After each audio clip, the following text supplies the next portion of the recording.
Hi, എന്താണ് എല്ലാവരുടെയും വിശേഷം? സുഖല്ലേ? എന്തായാലും നന്നായിട്ടിരിക്കുക, എല്ലാം ശരിയാകും. കുറച്ചു നേരം നമുക്ക് കഥയുടെ ലോകത്തേക്ക് പോകാം. ഒന്ന് ലൈക്ക് ചെയ്ത് കാണുക.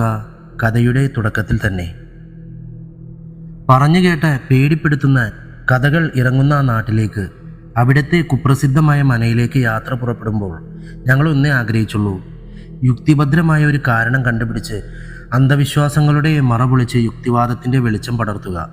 ഞങ്ങളെന്ന് പറഞ്ഞാൽ ഞാൻ യദു എന്ന യദു കൃഷ്ണൻ, പിന്നെ എൻ്റെ പ്രിയ കൂട്ടുകാർ ജിലു എന്ന് വിളിക്കുന്ന ജിൽസൺ, മയൻ എന്ന് വിളിപ്പേരുള്ള മായാദത്തൻ, കൃഷ്ണൻ എന്ന് വിളിപ്പേരുള്ള കൃഷ്ണകുമാർ, ഫിറോഷി എന്ന ഫിറോസ് ഷാ, പിന്നെ ജീൻ എന്ന ജീൻ പോൾ. ഞങ്ങൾ 6 അംഗ സൗഹൃദ കൂട്ടായ്മയാണ് ഈ യാത്രയ്ക്ക് പ്ലാൻ ചെയ്തിരുന്നത്. സത്യത്തിൽ ഞങ്ങളിൽ 4 പേർ മാത്രമേ യുക്തിവാദികളുള്ളൂ. ബാക്കി 2 പേർ, അതായത് കൃഷ്ണനും ജീനും, തികഞ്ഞ ഈശ്വരവിശ്വാസികളാണ്. അതിൽ കൃഷ്ണൻ നാടറിയുന്ന മാന്ത്രിക പാരമ്പര്യമുള്ള കുടുംബത്തിലെ അംഗവുമാണ്. ജീൻ 11 അച്ഛന്മാരും കന്യാസ്ത്രീകളുമുള്ള കുടുംബാംഗവുമാണ്. പക്ഷേ തങ്ങളുടെ വിശ്വാസത്തേക്കാൾ സൗഹൃദത്തിന് കൊടുക്കുന്ന വിലയാണ് ഈ യാത്ര. അങ്ങനെ ഞങ്ങൾ മുൻകൂട്ടി തീരുമാനിച്ച പോലെ യാത്ര തുടങ്ങി. കുറച്ചു നാളേക്കുള്ള ഭക്ഷണവും വെള്ളവും മറ്റു സാധനങ്ങളും ഒക്കെയായി ജിൽസന്റെ കാറിൽ കുപ്രസിദ്ധമായ മാമ്പള്ളിമനയിലേക്ക് യാത്ര പുറപ്പെട്ടു. വണ്ടി ഓടിച്ചിരുന്ന ഫിറോഷിക്ക് സ്ഥലത്തെപ്പറ്റി നല്ല ധാരണ ഉണ്ടായിരുന്നതുകൊണ്ട് വഴി ചോദിച്ച് ബുദ്ധിമുട്ടേണ്ടി വന്നില്ല. കണ്ണാടി പോലെ ഒഴുകുന്ന മനോഹരമായ പുഴ കടന്ന് വണ്ടി ടാറിടാത്ത ഒരു വഴിയിലേക്ക് തിരിഞ്ഞു. പിന്നെ യാത്ര കാടിൻ്റെ ഉള്ളിലൂടെയായി. കുറച്ച് യാത്ര ചെയ്തപ്പോഴാണ് വഴി ടാറ് ഇട്ടത് തന്നെയാണെന്നും പൊളിഞ്ഞുപോയി ഈ പരുവമായതാണെന്നും എല്ലാവർക്കും മനസ്സിലായത്. കുലുങ്ങിയുള്ള 1.5 മണിക്കൂർ യാത്രയ്ക്ക് ശേഷം ചില ചെറിയ വീടുകളും മറ്റും കണ്ടു തുടങ്ങി. സ്ഥലം ഏകദേശം എത്താറായി എന്ന് ഫിറോഷി പറഞ്ഞു. വഴിയരികിലെ ഓരോ വീടുകളും തമ്മിൽ നല്ല അകലമുണ്ടായിരുന്നു. വഴികളിൽ വളരെ കുറച്ച് ആളുകൾ മാത്രം. ഇത്രയും കാടും കടന്ന് ആരൊക്കെയാണാവോ വീട് പണിയാൻ ഇങ്ങോട്ട് വന്നതെന്ന ചിന്ത എല്ലാവർക്കും തോന്നി. കുറച്ചുകൂടി പോയപ്പോൾ വണ്ടി വലത്തോട്ട് തിരിഞ്ഞ് വന്യമായ പാതയിലൂടെ മുന്നോട്ട് നീങ്ങി. മുന്നിൽ വന്യവും വശ്യമനോഹരവുമായ ഒരു മന കണ്ടു തുടങ്ങി. അടുത്തേക്ക് ചെല്ലുന്തോറും ഒരു വലിയ കൊട്ടാരം പോലെ തോന്നി എല്ലാവർക്കും. ആ വിശാലമായ മുറ്റത്ത് വണ്ടി നിർത്തി എല്ലാവരും പുറത്തിറങ്ങി. അവരെ കാത്ത് മനയുടെ താക്കോലുമായി ഒരു മനുഷ്യനുണ്ടായിരുന്നു. അവർക്കൊപ്പം വേറെ 4 പേരും. താക്കോലുമായി വന്ന മനുഷ്യൻ എൻ്റെ അരികിലേക്ക് വന്ന് എന്നിട്ട് ഞങ്ങളെ നോക്കി പുഞ്ചിരിച്ച് താക്കോൽ നീട്ടി. എന്നിട്ട് ഞങ്ങളോട് പറഞ്ഞു: എൻ്റെ പേര് വിശ്വൻ. ഞാനാണിപ്പോൾ മനയുടെയും പറമ്പുകളുടെയും നോക്കി നടത്തിപ്പ്. ഒരു കാര്യസ്ഥൻ എന്ന് വേണമെങ്കിൽ പറയാം. ഇത് മനയുടെ കുടുംബക്ഷേത്രത്തിൻ്റെയും താക്കോൽ കൂട്ടമാണ്. നിങ്ങളെല്ലാവരും എത്തുമെന്ന് തമ്പുരാൻ അറിയിച്ചിരുന്നു. അതുകൊണ്ട് അത്യാവശ്യം ഭക്ഷണം പാചകം ചെയ്യാനും അടിച്ചു വാരാനുമുള്ള ആളുകളാണ് ഈ 4 പേരും. മറ്റു 4 പേരും ഞങ്ങളെ നോക്കി തൊഴുതു. ഞങ്ങളും തിരിച്ചു തൊഴുതു. പിന്നെ എല്ലാവരും കൂടി വാതിൽ തുറക്കാനായി മുന്നോട്ട് പോയി. നിറയെ ചിത്രപ്പണികളുള്ള ഉമ്മറപ്പടിയും വാതിലുകളും മറ്റുമെല്ലാം ആസ്വദിച്ച് വാതിലിൻ്റെ മുൻപിലെത്തി. ഉടൻ കൃഷ്ണൻ യദുവിൻ്റെ കയ്യിൽ നിന്നും താക്കോൽ വാങ്ങി. ഒരു നിമിഷം കണ്ണടച്ച് നിന്ന് എന്തോ ജപിച്ച് വാതിൽ തുറന്നു. പഴക്കം ചെന്നെങ്കിലും അതിമനോഹരമായ അകത്തളങ്ങൾ. ഒരു നിമിഷം എല്ലാവരും ആ ഭംഗി ആസ്വദിച്ച് നിന്നു. സാധാരണ ഹൊറർ പടങ്ങളിൽ കാണുന്ന പോലെ പ്രശ്നങ്ങളൊന്നും ഉണ്ടായില്ലല്ലോ എന്ന ഫിറോഷിയുടെ കമൻറ്റ് കേട്ട് എല്ലാവരും ചിരിച്ചു. പണിക്കാർ 4 പേരും അകത്തേക്ക് നടന്നു. പക്ഷെ അല്പം ഭയമുള്ളതുപോലെ ഒരുമിച്ചാണ് നടന്നത്. പണിക്കാരിൽ പാചകത്തിന് ഏർപ്പാട് ചെയ്തത് ഒരു 40 വയസ്സുള്ള ഒരു സ്ത്രീയായിരുന്നു. അവർക്ക് മാത്രമായിരുന്നു അല്പമെങ്കിലും ധൈര്യം. ചിലപ്പോൾ നാട്ടിൽ പറഞ്ഞു കേൾക്കുന്ന കഥകൾ മൂലമാകാം ഈ ഭയപ്പാടെന്ന് യദുവിന് തോന്നി. യാത്രാക്ഷീണം തീർക്കാൻ ഒന്ന് കുളിച്ചു മടങ്ങി വരുമ്പോഴേക്കും വിശ്വൻ എന്ന വിശ്വേട്ടൻ അവിടെ കാത്തു നിൽപ്പുണ്ടായിരുന്നു, എന്തോ പറയാനുള്ള പോലെ. യദു വിശ്വൻ്റെ അരികിലേക്ക് ഒരു 2000 രൂപ കീശയിൽ വെച്ചു കൊടുത്തു. ഇത് വാങ്ങാനല്ല കുഞ്ഞെ ഞാൻ നിന്നത്, ഒരു മുന്നറിയിപ്പ് നൽകാനാണ്. പുറത്തു പോകുമ്പോഴും മറ്റും ഒരുമിച്ച് പോകാവൂ. ഒറ്റയ്ക്കുള്ള യാത്ര അത്ര നല്ലതല്ല. ഈ നാട്ടിൽ അങ്ങനെയുണ്ട്. പ്രത്യേകിച്ച് കുഞ്ഞിനെ കാത്തിവിടെ പലതും കാലങ്ങളായി കാത്തിരിപ്പുണ്ട്. വിശ്വേട്ടൻ്റെ മുഖത്ത് നോക്കി ചിരിച്ച് യദു പറഞ്ഞു: ഇത്തരം അന്ധവിശ്വാസങ്ങൾ പൊളിച്ചെഴുതാനല്ലേ വിശ്വേട്ടാ ഞങ്ങൾ വന്നത്? അതേതാ യദുവിനെ കാത്ത് മാത്രം ആരും ഇരിക്കുന്നത്? ജീൻ കണ്ണുമിഴിച്ച് ചോദിച്ചു. വിശ്വേട്ടൻ അത്ഭുതത്തോടെ അവനെ നോക്കി ചോദിച്ചു: അപ്പോൾ ഇത് കുഞ്ഞിൻ്റെ മുൻതലമുറകൾ ജീവിച്ച വീടാണെന്ന് മക്കൾക്ക് അറിയില്ലേ? ചില കാരണങ്ങൾ കൊണ്ട് മന ഉപേക്ഷിച്ച് മടങ്ങിയ കാര്യം അറിയില്ലേ? കൃഷ്ണൻ ഒഴിച്ചുള്ള കൂട്ടുകാർക്ക് അതൊരു പുതിയ വാർത്തയായിരുന്നു. എല്ലാവരും യദുവിനെ നോക്കി. മറുപടിയായി യദു ഒന്ന് പുഞ്ചിരിച്ചു. എന്നിട്ട് പറഞ്ഞു: അന്ധവിശ്വാസം ആദ്യം മാറ്റേണ്ടത് സ്വന്തം വീട്ടിൽ നിന്ന് തന്നെ വേണ്ടേ? എന്നിട്ട് അധികം വിസ്തരിക്കാൻ നിൽക്കാതെ റൂമിലേക്ക് നടന്നു, കൂടെ മറ്റുള്ളവരും. എല്ലാവരും പോയതോടെ കൃഷ്ണൻ മാത്രം തൻ്റെ ചെറിയൊരു ബാഗെടുത്ത് വിശ്വനെ വിളിച്ച് മനയ്ക്ക് പുറത്തിറങ്ങി. നമുക്ക് കുറച്ച് പണിയുണ്ട് വിശ്വേട്ടാ. പുറത്തിറങ്ങിയ ഉടൻ കൃഷ്ണൻ ബാഗിൽ നിന്നും 4 തകിടുകളെടുത്ത് വിശ്വൻ്റെ സഹായത്തോടെ മനയുടെ 4 അതിരുകളിലും ചില മന്ത്രോച്ചാരണങ്ങളോടെ സ്ഥാപിച്ചു. തിരികെ പ്രധാന വാതിലിലെത്തിയ ഉടൻ ഒരു ചെറിയ നാളികേരം കയറുകൊണ്ട് മെടഞ്ഞ് തയ്യാറാക്കിയ രക്ഷ വാതിലിൻ്റെ മുകളിൽ കുങ്കുമം തൊട്ട് ഞൊത്തിയിട്ടു. അതിനുശേഷം വിശ്വനോട് പറഞ്ഞു: വിശ്വേട്ടാ, താൽക്കാലിക രക്ഷ തയ്യാറായി, ഇനി നമുക്ക് വിശ്രമിക്കാം. അപ്പോൾ മോന് ഇവിടുത്തെ വിശേഷങ്ങളെക്കുറിച്ചൊക്കെ അറിയാമല്ലേ? വിശ്വൻ ചോദിച്ചു. കൃഷ്ണൻ പറഞ്ഞു, കുറച്ചല്ല വിശേട്ടാ, ഒരുപാടറിയാം. ഇത് യദുവിൻ്റെ കുടുംബത്തിൽ നിന്നുള്ള നിർദ്ദേശങ്ങളാണ്. കാര്യങ്ങൾ അറിയാവുന്ന ഒരാളുള്ളത് കൂടെ ഉണ്ടെന്നറിഞ്ഞപ്പോൾ തന്നെ വിശ്വന് പകുതി സമാധാനമായി. അവർ പിന്നെ അധികം സംസാരിക്കാതെ അകത്തേക്ക് പോയി. പക്ഷേ ഈ ശാന്തമായ അന്തരീക്ഷത്തിൻ്റെ പുറകിലെ കൊടുങ്കാറ്റ് അങ്ങ് അധികം ദൂരെയല്ലാത്ത ഒരിടത്ത് വീശുന്നുണ്ടായിരുന്നു. കറുത്ത മുണ്ടുടുത്ത് ശരീരമാകെ ഭസ്മമണിഞ്ഞ ഒരാൾ മനയിലെ കാഴ്ചകൾ തൻ്റെ മുന്നിലെ ഓട്ടുരുളിയിൽ ദർശിക്കുന്നുണ്ടായിരുന്നു. വാതിലിൽ രക്ഷ കിട്ടിയതോടെ അകത്തേക്കുള്ള കാഴ്ച മറഞ്ഞതിൽ രോഷാകുലനായി അവൻ എഴുന്നേറ്റ് നടന്നു. ആ മുറിയിലെ ഹോമകുണ്ഡത്തിൻ്റെ അഗ്നി അവൻ്റെ പ്രതികാരാഗ്നി പോലെ ആളിക്കത്തി. അസ്വാഭാവികതകൾ ഒന്നുമില്ലാതെ ഒരു ദിവസം, അത്രയും മനയ്ക്കുള്ളിലെ ആ ദിവസത്തെ അവർ വിലയിരുത്തിയുള്ളൂ. പക്ഷെ അവരെ കാത്തിരുന്ന ആൾക്ക് ഏറെ മുന്നൊരുക്കങ്ങൾ നടത്താനുള്ള വിലയേറിയ കുറച്ച് മണിക്കൂറുകളായിരുന്നു അത്. അങ്ങൽപ്പം ദൂരെയായി മനയോട് ചേർന്ന് നിൽക്കുന്ന കാവിനപ്പുറമുള്ള പുഴയോട് ചേർന്ന് അല്പം കൂടി ദൂരെ പോയാൽ ഒരു കൊച്ചു കാടുണ്ട്. കാടെന്ന് പറഞ്ഞാൽ ചില കർമ്മങ്ങൾക്ക് മറപിടിക്കാൻ മാത്രം വന്യതയോടെ ആരോ സംരക്ഷിച്ചു നിർത്തുന്ന ഘോരവനം. അവിടെ ഹോമകുണ്ഡം എരിഞ്ഞു കത്തി. ആരോടോ ഉള്ള പകയുടെ തീനാളങ്ങൾക്ക് ആ അഗ്നിക്ക് എണ്ണ പകർന്നുകൊണ്ടേയിരുന്നു. ആ രാത്രി പ്രത്യേകിച്ചൊന്നും സംഭവിക്കാതെ അവസാനിച്ചു.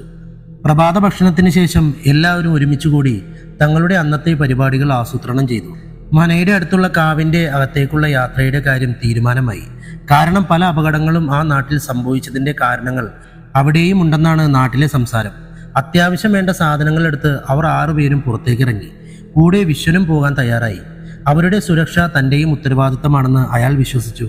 കാവിനകത്തേയുള്ള യാത്ര പ്രതീക്ഷിച്ച പോലെ അത്ര സുഗമമായിരുന്നില്ല.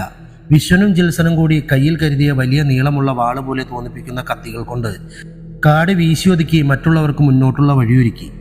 ആരോഗ്യവാന്മാരായ ചെറുപ്പക്കാരായതുകൊണ്ട് മാത്രമാണ് അവർക്ക് മുൻപോട്ട് ഇത്രയും വേഗത്തിൽ കാട് വെട്ടി വഴിയൊരുക്കി മുന്നോട്ട് പോകാനായത്. ഏറെ ദൂരം പിന്നിട്ടപ്പോൾ കുറച്ചു മുന്നിലായി അവർ ഭാഗികമായി തകർന്ന ഒരു ക്ഷേത്രത്തിൻ്റെ മുന്നിലെത്തി. കരിങ്കല്ലുകൊണ്ട് പണിത ചെറുതാണെങ്കിലും മനോഹരമായ ക്ഷേത്രം. അല്പം തകർന്നൊരു വശത്തേക്ക് വീണ് കിടക്കുന്ന നടപ്പുര പോലുള്ള ഒരു ഭാഗം മാത്രമാണ് അങ്ങോട്ടേക്ക് പ്രവേശിക്കാനുള്ള തടസ്സം. എല്ലാവരും കൂടെ നിമിഷങ്ങൾക്കകം കല്ലുകൾ എടുത്തു മാറ്റി ക്ഷേത്രത്തിലേക്കുള്ള വഴിയൊരുക്കി. ക്ഷേത്രത്തിൻ്റെ അടുത്തെത്തി അവർ ക്ഷേത്രത്തിൻ്റെ പാതി തകർന്ന വാതിൽ ഇളക്കി മാറ്റി. അവിടെ കണ്ട കാഴ്ച അസാമാന്യ തേജസ്സുള്ള ഒരു ദേവീ വിഗ്രഹം. സാക്ഷാൽ മഹാകാളിയുടെ സൗമ്യരൂപത്തിലുള്ള പ്രതിഷ്ഠ. ജീൻ ആ വിഗ്രഹത്തിലെ മാറാലകൾ നീക്കി വൃത്തിയാക്കി. അവർ അല്പനേരം ആ വിഗ്രഹത്തിൻ്റെ ഭംഗി ആസ്വദിച്ചു. അതിനുശേഷം മുന്നോട്ട് നീങ്ങാൻ തീരുമാനിച്ചു. ഒരുപാട് നേരം കാവിൻ്റെ ഉള്ളിലൂടെ നടന്നിട്ടും കേട്ടുകേൾവി പോലെ ഭീകരമായി ഒന്നും കാണാനാകാതെ വന്നപ്പോൾ നീരസത്തോടെ അവർ തിരികെ നടന്നു. പക്ഷേ കാവിനകത്ത് കയറിയ ആ നിമിഷം മുതൽ അവരെ നിരീക്ഷിച്ചുകൊണ്ട് ചില കണ്ണുകൾ അവരുടെ പുറകെ ഉണ്ടായിരുന്നു. കാവ് കടന്ന മനയുടെ മുറ്റത്തേക്ക് അവർ കയറിയ നിമിഷം അവർ അതിഭീകരമായ ശബ്ദം കേട്ടു. ചുവന്ന കണ്ണുകളോടുകൂടിയ അവരാരും ഇതുവരെ കാണാത്ത അത്ര വലിയൊരു പക്ഷി അവർക്ക് നേരെ ചെവി പൊളിയുമാർ ഉച്ചത്തിൽ കരഞ്ഞുകൊണ്ട് പാഞ്ഞെത്തി. എല്ലാവരും ഒരു ഞെട്ടലോടെ ആ കാഴ്ച കണ്ടു. ഉയരത്തിൽ നിന്നും അത് അവരുടെ നേർക്ക് കൂർത്ത നഖങ്ങളുമായി ആക്രമിക്കാനെത്തി. ആദ്യത്തെ അതിൻ്റെ ആക്രമണമേറ്റത് വിശ്വനായിരുന്നു. അതിൻ്റെ നഖം കൊണ്ട് അയാളുടെ പുറം കീറി മുറിഞ്ഞു. അടുത്തത് ജിൽസന് നേരെ തിരിഞ്ഞു. അത് ജിൽസന്റെ അടുത്തെത്തിയ നിമിഷം അത് സംഭവിച്ചു. വിശ്വന്റെ കയ്യിൽ നിന്നും തെറിച്ചു വീണ വാള് കൈക്കലാക്കിയ മായൻ അത് പക്ഷിയെ ലക്ഷ്യമാക്കി വീശി. എല്ലാവരും അത്ഭുതത്തോടെ കണ്ടുനിന്നു. പക്ഷി കഴുത്തറ്റ് നിലത്ത് വീണ് പിടഞ്ഞു. എല്ലാവരും സമാധാനത്തോടെ പരസ്പരം നോക്കി. ഇതെന്ത് പക്ഷി? ഞാനിതുവരെ ഇത്രയും വലിയ ഒന്നിനെ കണ്ടിട്ടില്ലല്ലോ. എന്തായാലും ഇതിനെ ഇന്ന് പൊരിച്ചു കഴിക്കാം, ഫിറോഷി തൻ്റെ അഭിപ്രായം പറഞ്ഞു. എല്ലാവരും അപ്പോഴത്തെ പിരിമുറുക്കത്തിൽ ഒരയവ് വന്നപ്പോൾ പരസ്പരം നോക്കി ചിരിച്ചു. പെട്ടെന്നാണ് ജിൽസൻ അത് ശ്രദ്ധിച്ചത്. മായൻ വെട്ടിവീഴ്ത്തിയ പക്ഷിയെ അവിടെയൊന്നും കാണാനില്ല. അപ്പോഴാണ് എല്ലാവരും അത് ശ്രദ്ധിച്ചത്. ആ പക്ഷി അവിടെ നിന്നും അപ്രത്യക്ഷമായിരിക്കുന്നു. എല്ലാവരും അത്ഭുതത്തോടെ പരസ്പരം നോക്കി. ചിലപ്പോൾ ഏതെങ്കിലും മൃഗങ്ങൾ എടുത്തുകൊണ്ട് പോയിരിക്കും, യദു പറഞ്ഞു. ഇത്രയും പെട്ടെന്നോ? അതും നമ്മളെല്ലാവരും ഇവിടെ നിൽക്കുമ്പോൾ? ഫിറോഷിക്ക് അതിനെ വറുത്ത് തിന്നാത്തതിൻ്റെ വിഷമം. എന്തായാലും എല്ലാവരും അകത്തേക്ക് പോകാം, വിശക്കുന്നു, കൃഷ്ണൻ പറഞ്ഞു. വിശ്വനും കൃഷ്ണനും പരസ്പരം അർത്ഥഗർഭമായി നോക്കിക്കൊണ്ട് അകത്തേക്ക് നടന്നു. മനയ്ക്ക് അകത്ത് ചെന്ന് അവർ വിശ്വന്റെ മുറിവ് വെച്ചുകെട്ടി. അതിനുശേഷമുള്ള അന്നത്തെ പരിപാടികൾ തൽക്കാലം അടുത്ത ദിവസത്തിലേക്ക് മാറ്റിവെക്കാൻ തീരുമാനമായി. ഈ ഒരു യാത്ര കൊണ്ട് തന്നെ എല്ലാവരും നന്നായി ക്ഷീണിച്ചിരുന്നു. അന്ന് സന്ധ്യയ്ക്ക് മറ്റാരും അറിയാതെ അവരിൽ 2 പേർ മനയിൽ നിന്നും പുറത്തിറങ്ങി കാവ് ലക്ഷ്യമാക്കി നീങ്ങി. അവർ അതിവേഗത്തിൽ കാലത്ത് വെട്ടിത്തെളിച്ച വഴിയിലൂടെ ക്ഷേത്രം ലക്ഷ്യമാക്കി പാഞ്ഞു. ക്ഷേത്രത്തിന് മുന്നിലെത്തിയ അവർ തങ്ങളുടെ പക്കലുള്ള സാധനങ്ങൾ കൊണ്ട് അവിടെ ഒരു പൂജയ്ക്കുള്ള ക്രമീകരണങ്ങൾ ഒരുക്കി. മുന്നിൽ വരച്ച കളത്തിൽ നിമിഷ നേരം കൊണ്ട് ഭദ്രകാളി രൂപം പിറന്നു. പൂജാപുഷ്പങ്ങൾ വിഗ്രഹത്തിന്റെ കാൽച്ചുവട്ടിൽ വീണ് പാദങ്ങൾ മൂടി. ഭദ്രകാളി മൂലമന്ത്ര ജപത്തോടെ പൂജ ആരംഭിച്ചു. കാളി കാളി മഹാകാളി ഭദ്രകാളി നമസ്തുതേ. കാവിലെ ദേവി ചൈതന്യം വർദ്ധിപ്പിക്കാനുള്ള ആ പൂജ ശുഭകരമായി അവസാനിച്ചു. പൂജയുടെ അവസാനം ക്ഷേത്രവിഗ്രഹം പൂർണ്ണ തേജസ്സോടെ വിളങ്ങി നിന്നു. ഉദ്ദേശിച്ച കർമ്മം സഫലമായ സന്തോഷത്തോടെ അവർ രണ്ടുപേരും തിരികെ മനയിലേക്ക് നടന്നു. വിശ്വനും കൃഷ്ണനുമായിരുന്നു അവർ. വിളക്കുവപ്പും പൂജകളും ഇല്ലാതെ ചൈതന്യം മങ്ങിയ കാവിന് പൂർവ്വ ചൈതന്യം നൽകാനുള്ള പൂജകളായിരുന്നു അത്. വന്നപോലെ ആരും അറിയാതെ അവർ മനയിലേക്ക് മടങ്ങി. പക്ഷേ രണ്ടുപേരെയും കാണാതായത് മനസ്സിലാക്കിയ ഒരാൾ അവരെ തേടി നേരത്തെ ഇറങ്ങിയിരുന്നു. അവർ കാവിനകത്തേക്ക് പോകുമെന്ന് ചിന്തിക്കാതെ അയാൾ മനയുടെ മുന്നിലെ വഴിയിലൂടെ അവരെ തേടി മുന്നോട്ട് നടന്നു. കുറച്ചു ദൂരം മുൻപോട്ട് പോയപ്പോൾ തന്നെ ആരോ പുറകെ ഉണ്ട് എന്ന് തോന്നിയപ്പോൾ അയാൾ തിരിഞ്ഞു നോക്കി. പക്ഷെ ആരെയും കാണാനില്ലായിരുന്നു. ആ വനം പോലെ മരങ്ങൾ തിങ്ങി നിൽക്കുന്ന കൂരിരുട്ടിൽ അല്ലെങ്കിലും ഒരു പരിധിക്കപ്പുറം ടോർച്ചിന് കാഴ്ചയൊരുക്കാൻ സാധിക്കില്ലായിരുന്നു. അതേസമയം അയാളുടെ മുന്നിൽ ഒരു കറുത്ത ഭീകരനായ പ്രത്യക്ഷപ്പെട്ടിരുന്നു. നേരത്തെ താനയച്ച ഭീമൻ പക്ഷിയെ വധിച്ചതിൽ കലിപൂണ്ട ഒരുവൻ. അതിന്റെ പക പോക്കാൻ അയച്ച സ്വത്തം ആ നായയുടെ രൂപത്തിൽ മുന്നിലെത്തിയത് അയാൾ അറിഞ്ഞിരുന്നില്ല. പുറകിൽ ആരോ ഉണ്ടെന്ന തോന്നലിൽ തിരിഞ്ഞു നോക്കിയ അയാൾ ആരെയും കാണാതെ വന്നപ്പോൾ മുന്നോട്ട് തന്നെ നടന്നു. അപ്പോഴാണ് തൊട്ടു മുന്നിൽ നിൽക്കുന്ന കറുത്ത വലിയ നായയെ അവൻ കണ്ടത്. അതേസമയം തന്നെ വൃക്ഷങ്ങൾ കടപുഴകി എറിയാനുള്ള ശക്തിയോടെ അതിഭയങ്കരമായി കാറ്റ് വീശി തുടങ്ങി. തീ പാറുന്ന മെഴികളുള്ള ആ കൂറ്റൻ നായ അവന് നേരെ ആക്രമിക്കാനായി കുതിക്കുവാൻ തയ്യാറായി. സാധാരണ ഏതൊരു മനുഷ്യനെയും ഭയപ്പെടുത്താൻ തക്ക സാഹചര്യം. പക്ഷെ മയൻ കൂസലില്ലാതെ അതിനെ നോക്കി നിന്നു. അനാഥനായി വളർന്ന അവൻ നേരിട്ട ജീവിത സാഹചര്യങ്ങളെക്കാൾ ഭീകരമായി ഒന്നായി അവനത് തോന്നിയില്ല. ആ നായ വന്യമായി മുരണ്ടുകൊണ്ട് അവനെ നേരെ കുതിച്ചു ചാടി. ഒരൊറ്റ നിമിഷം ഒഴിഞ്ഞുമാറിയ മയൻ തൻ്റെ കയ്യിലിരുന്ന ടോർച്ച് അതിൻ്റെ തല ലക്ഷ്യമാക്കി വീശി. തലയ്ക്കടിയേറ്റ ആ ജന്തു നിലത്തേക്ക് തെറിച്ചു വീണു. ആ ഒരു നിമിഷം കൊണ്ട് തൻ്റെ അരയിൽ മറ്റൊരു സുഹൃത്തിനെ പോലെ എന്നും കൊണ്ടു നടക്കുന്ന ഡമാസ്കസ് ഡാഗർ എന്നറിയപ്പെടുന്ന വിദേശ നിർമ്മിത കത്തി വലിച്ചൂരി അതിൻ്റെ മുകളിലേക്ക് ചാടി വീണു. വീണെടുത്ത് നിന്നും ചാടി എഴുന്നേറ്റ് കുതിക്കാനാഞ്ഞ് അതിൻ്റെ ഹൃദയം ലക്ഷ്യമാക്കി ആ കത്തി തുളച്ചു കയറി. ഒരൊറ്റ നിമിഷത്തെ പിടച്ചിൽ അത് നിശ്ചലമായി. അതുവരെ വീശിയടിച്ച കാറ്റ് ആരോ പിടിച്ചു നിർത്തിയ പോലെ നിന്നു. അതേവരെ ഈ ദൃശ്യങ്ങൾ മുഴുവനും തൻ്റെ മാന്ത്രിക നിലവറയിലെ ഓട്ടുരുളിയിൽ ദർശിച്ചിരുന്ന ആ മനുഷ്യനൊന്ന് ഞെട്ടി. താൻ രണ്ടാമതും അയച്ച ദുർമൂർത്തിയെ വെറും ഒരു സാധാരണ മനുഷ്യൻ, അതും ഒരു സാധാരണ ആയുധം കൊണ്ട് വകവരുത്തിയിരിക്കുന്നു. അസംഭവ്യമായത് സംഭവിച്ചിരിക്കുന്നു. അയാൾ അടക്കാനാകാത്ത ദേഷ്യത്താൽ 8 ദിക്കും പൊട്ടുമാറ അലറി. അതേസമയം മനയിലെത്തിയ കൃഷ്ണനും വിശ്വനും മായന്റെ അസാന്നിധ്യം മനസ്സിലാക്കി തിരഞ്ഞുകൊണ്ട് അവിടെ എത്തിയിരുന്നു. ശബ്ദം കേട്ട് തിരിഞ്ഞു നോക്കിയ മായൻ അവർക്കരികിലേക്ക് ചെന്നു. ആ ആക്രമണത്തെക്കുറിച്ച് പറഞ്ഞുകൊണ്ട് നോക്കിയപ്പോൾ നായയുടെ ശരീരം അപ്രത്യക്ഷമായിരിക്കുന്നു. അവർ ഉടൻ തിരികെ മനയിലേക്ക് നടന്നു. ദേഹമാസകലം ചെളി പുരണ്ട് കയറി വന്ന മായനെ കണ്ട് മറ്റുള്ളവർ അമ്പരന്നു. അവരോട് മയൻ തനിക്കുണ്ടായ അനുഭവം പറഞ്ഞു. 2 ജീവികളുടെ ആക്രമണം തുടർച്ചയായി ഉണ്ടായത് സാധാരണമല്ലെന്ന് അവർക്ക് തോന്നിയെങ്കിലും ആരും പരസ്പരം ഒന്നും സംസാരിച്ചില്ല. എങ്കിലും ഈ ചോദ്യങ്ങൾക്ക് ഉത്തരം കണ്ടുപിടിക്കണമെന്ന് എല്ലാവരും മനസ്സിലുറപ്പിച്ചു. ആ രാത്രി അയാൾക്ക് ആ ദുർമൂർത്തികളെ അയച്ചവന് ഇരിപ്പുറയ്ക്കാത്ത രാത്രിയായിരുന്നു. അയാൾ തൻ്റെ പ്രതീക്ഷിക്കാത്ത തോൽവികളിൽ ഭ്രാന്ത് കയറി അലഞ്ഞു നടക്കുകയാണ്. അയാൾക്ക് മനസ്സിലായില്ല ഇതെങ്ങനെ സംഭവിച്ചു എന്ന്. മനയിലെ കാഴ്ച തടസ്സപ്പെടുത്തിയത് അവരിൽ ഒരാളാണെന്ന് അയാൾക്ക് മനസ്സിലായി. എന്നാൽ മന്ത്രശക്തി ഇല്ലാത്തൊരുത്തൻ തൻ്റെ ശക്തരായ മൂർത്തിയുടെ നാശം വിതച്ചത് അയാൾക്ക് സഹിക്കാനായില്ല. തൻ്റെ ഉദ്ദേശലക്ഷ്യം കൈവരിക്കുന്നതിന് മുമ്പ് അവൻ്റെ കാര്യത്തിൽ ഒരു തീരുമാനമെടുക്കണം. അവൻ്റെ തലയോട്ടിയുടെ മുന്നിലിരുന്ന് കർമ്മങ്ങൾ ചെയ്യണം. തൻ്റെ പ്രതികാരം അവനിലൂടെ തുടങ്ങണമെന്ന് അയാൾ മനസ്സിലുറപ്പിച്ചു. ആ തീരുമാനം നടപ്പിൽ വരുത്താൻ രാത്രി വരെ കാത്തിരിക്കാൻ അയാൾ തയ്യാറല്ലായിരുന്നു. അഗ്നിമുഖൻ എന്ന ദുർമൂർത്തിയെ അയാൾ ആവാഹനം ചെയ്ത് തൻ്റെ ശത്രു സംഹാരത്തിനായി അയച്ചു. ആ ദുർമൂർത്തി മാമ്പിള്ളി മനയിലേക്ക് പ്രയാണം ചെയ്തു. തൻ്റെ ഇരയെയും കാത്ത് അത് മനയ്ക്ക് പുറത്ത് കാവലിരുന്നു. രാത്രിയിലെ സംഭവങ്ങൾ കാരണം എല്ലാവരും വൈകിയാണ് ഉറങ്ങിയത്. അത് കാരണം അവർ എഴുന്നേറ്റപ്പോൾ സമയം 10 കഴിഞ്ഞു. കുളിക്കാനായി അവർ മനയോട് ചേർന്നുള്ള കുളത്തിലേക്ക് നീങ്ങി. ആദ്യം കുളിക്കാനിറങ്ങിയത് ലിജു ആയിരുന്നു. പുറകിൽ ഫിറോഷിയും അവർക്ക് പുറകിൽ തോർത്തെടുത്ത് കൃഷ്ണനും മയനും. തൻ്റെ ലക്ഷ്യം കണ്ട മൂർത്തി ആക്രമിക്കാനായി തയ്യാറെടുത്തു. സമയം ഉച്ചയോടെടുത്തതിനാൽ അതിന് ശക്തി കൂടിയിരുന്നു. അത് ഒരു ശബ്ദത്തോടെ അവന് നേരെ പാഞ്ഞു. വെള്ളത്തിൽ മുങ്ങി നിവർന്ന കരയ്ക്ക് കയറിയ മയൻ തൻ്റെ നേരെ വരുന്ന തീഗോളം കണ്ടു. അല്പം അത്ഭുതം തോന്നിയെങ്കിലും സമയം വൈകിക്കാതെ തൻ്റെ നനഞ്ഞ തോർത്തൂരി അവൻ അതിൻ്റെ മുകളിലേക്ക് ഇട്ടു. ഈ കാഴ്ച കണ്ട കൃഷ്ണൻ കണ്ണടച്ച് വരുണമന്ത്രം ചൊല്ലി. കുളത്തിലെ ജലം മുകളിലേക്ക് തിളച്ചു. തോർത്തും ജലവും ഒരേ സമയം മൂർത്തിക്ക് നേരെ. രണ്ടും അതിനെ തൊട്ട് അതേ സമയം അത് കുളത്തിലേക്ക് വീണ് താഴ്ന്നുപോയി. ഇപ്രാവശ്യം എല്ലാവർക്കും ഇത് സാധാരണ സംഭവമല്ല എന്ന് മനസ്സിലായി. 2 മൃഗങ്ങൾക്ക് പിന്നാലെ ഒരു തീഗോളം തങ്ങൾക്ക് നേരെ വന്നത് യാദൃശ്ചികമായിട്ടാകാൻ വഴിയില്ലല്ലോ. പക്ഷെ അവരുടെ യുക്തിക്ക് നിരക്കാത്ത സംഭവമായതുകൊണ്ട് അവർ കൃഷ്ണനോട് ചോദിക്കാൻ മടിച്ചു. അതിനെക്കുറിച്ച് അവരോട് പറയാൻ സമയമായില്ല എന്ന് കൃഷ്ണനും തോന്നി. കുറഞ്ഞ സമയത്തിൻ്റെ ഉള്ളിൽ തൻ്റെ മൂന്നാമത്തെ തോൽവി, അതും ഒരു മനുഷ്യനിൽ നിന്നും കിട്ടിയ ആ മാന്ത്രികൻ തൻ്റെ തോൽവികൾക്ക് ഉത്തരം തേടി തൻ്റെ മൂർത്തികളുടെയും ഗ്രന്ഥങ്ങളുടെയും സഹായം തേടി. പക്ഷെ ഒരിടത്തു നിന്നും ഉത്തരം കിട്ടിയില്ല. ചില സമയം അങ്ങനെയാണ്. ചില ദുരന്തങ്ങൾ തടയാനാകില്ല. തോൽവിയിൽ പതറാത്ത മനസ്സുമായി അയാൾ തൻ്റെ അടുത്ത ശക്തിയായ മൂർത്തിയെ ആവാഹിച്ചു കൊണ്ടിരുന്നു. അയാളുടെ ചുണ്ടിലെ അഥർവമന്ത്രങ്ങൾ ഉരുക്കഴിച്ചു കൊണ്ടേയിരുന്നു. അവസാനം അയാൾക്ക് മുമ്പിൽ ആ മൂർത്തി പ്രത്യക്ഷമായി. അതിഭയങ്കരിയായ യക്ഷി. അയാൾ അവൾക്ക് തൻ്റെ കൈവിരൽ മുറിച്ച് രക്തസമർപ്പണം നടത്തി. ഇപ്രാവശ്യം പക്ഷെ അയാൾ ലക്ഷ്യമിട്ടത് ഒരു പുതിയ ഇരയായിരുന്നു. കാരണം തൻ്റെ മൂർത്തികളെ ഒന്നൊന്നായി നിസ്സാരമായി നിഗ്രഹിച്ച ഒരാൾക്ക് വീണ്ടും പരീക്ഷണം നടത്താൻ അയാളുടെ തോൽവി രുചിച്ച മനസ്സിന് സാധിക്കുമായിരുന്നില്ല. അയാളുടെ ആജ്ഞ ലഭിച്ച ഉടൻ യക്ഷി മാമ്പിള്ളിമനയ്ക്ക് നേരെ നീങ്ങി. ഇനിയൊരു തോൽവി സഹിക്കാൻ പറ്റില്ല അതുകൊണ്ട് മാത്രമാണ് പുതിയൊരാളെ ഇരയാക്കാൻ അയാൾ തീരുമാനിച്ചത്. യുവാക്കളായ അവർ സ്ത്രീ വിഷയത്തിൽ താല്പര്യമുള്ള ആളുകളാകുമല്ലോ. അപ്പോൾ അവരിൽ ഒരാളെ നശിപ്പിക്കാൻ തൻ്റെ ലക്ഷ്യങ്ങൾക്ക് സഹായമാകും എന്നയാൾ കരുതി. ജീൻ രാത്രി ഭക്ഷണശേഷം അല്പനേരം ചുമ്മാ നടന്നുകൊണ്ട് ഉമ്രപ്പടിയിൽ വന്നിരിക്കുകയാണ്. അപ്പോഴാണ് അവനത് കണ്ടത്. അതിസുന്ദരിയായ ഒരു സ്ത്രീ മുറ്റത്തെ മരച്ചുവട്ടിൽ അവനെ നോക്കി പുഞ്ചിരിച്ചുകൊണ്ട് നിൽക്കുന്നു. അവൾ അവനെ നോക്കി വശ്യമായി പുഞ്ചിരിച്ചുകൊണ്ട് അവനെ അരികിലേക്ക് വിളിച്ചു. വന്നിരിക്കുന്ന ആളെ അറിയാതെ അവൻ അവളുടെ അരികിലേക്ക് നടന്നു. അകത്തളത്തിൽ ധ്യാനനിരതനായി ഇരുന്നിരുന്ന കൃഷ്ണൻ പെട്ടെന്ന് ഞെട്ടി മിഴികൾ തുറന്നു. ആ ദുർമൂർത്തിയുടെ സാന്നിധ്യം ഗുരുകാരണവന്മാർ അറിയിച്ചതായിരിക്കാം അത്. കൃഷ്ണൻ ചാടി എഴുന്നേറ്റ് പുറത്തേക്ക് ഓടി. അത് കണ്ട ബാക്കി എല്ലാവരും കാരണമറിയാതെ അന്താളിപ്പോടെ പുറകെ ഓടി. ആ സമയത്ത് മരച്ചുവട്ടിൽ നിൽക്കുന്ന സ്ത്രീക്കരികിലേക്ക് എത്തിയ ജീനിനെ നോക്കി വശ്യമായി ചിരിച്ചുകൊണ്ടവൾ അവൻ്റെ അരികിലേക്കെത്തി. പതിയെ അവനെ സ്പർശിക്കാനായി അവൾ പെട്ടെന്ന് കൈ പിൻവലിച്ചു.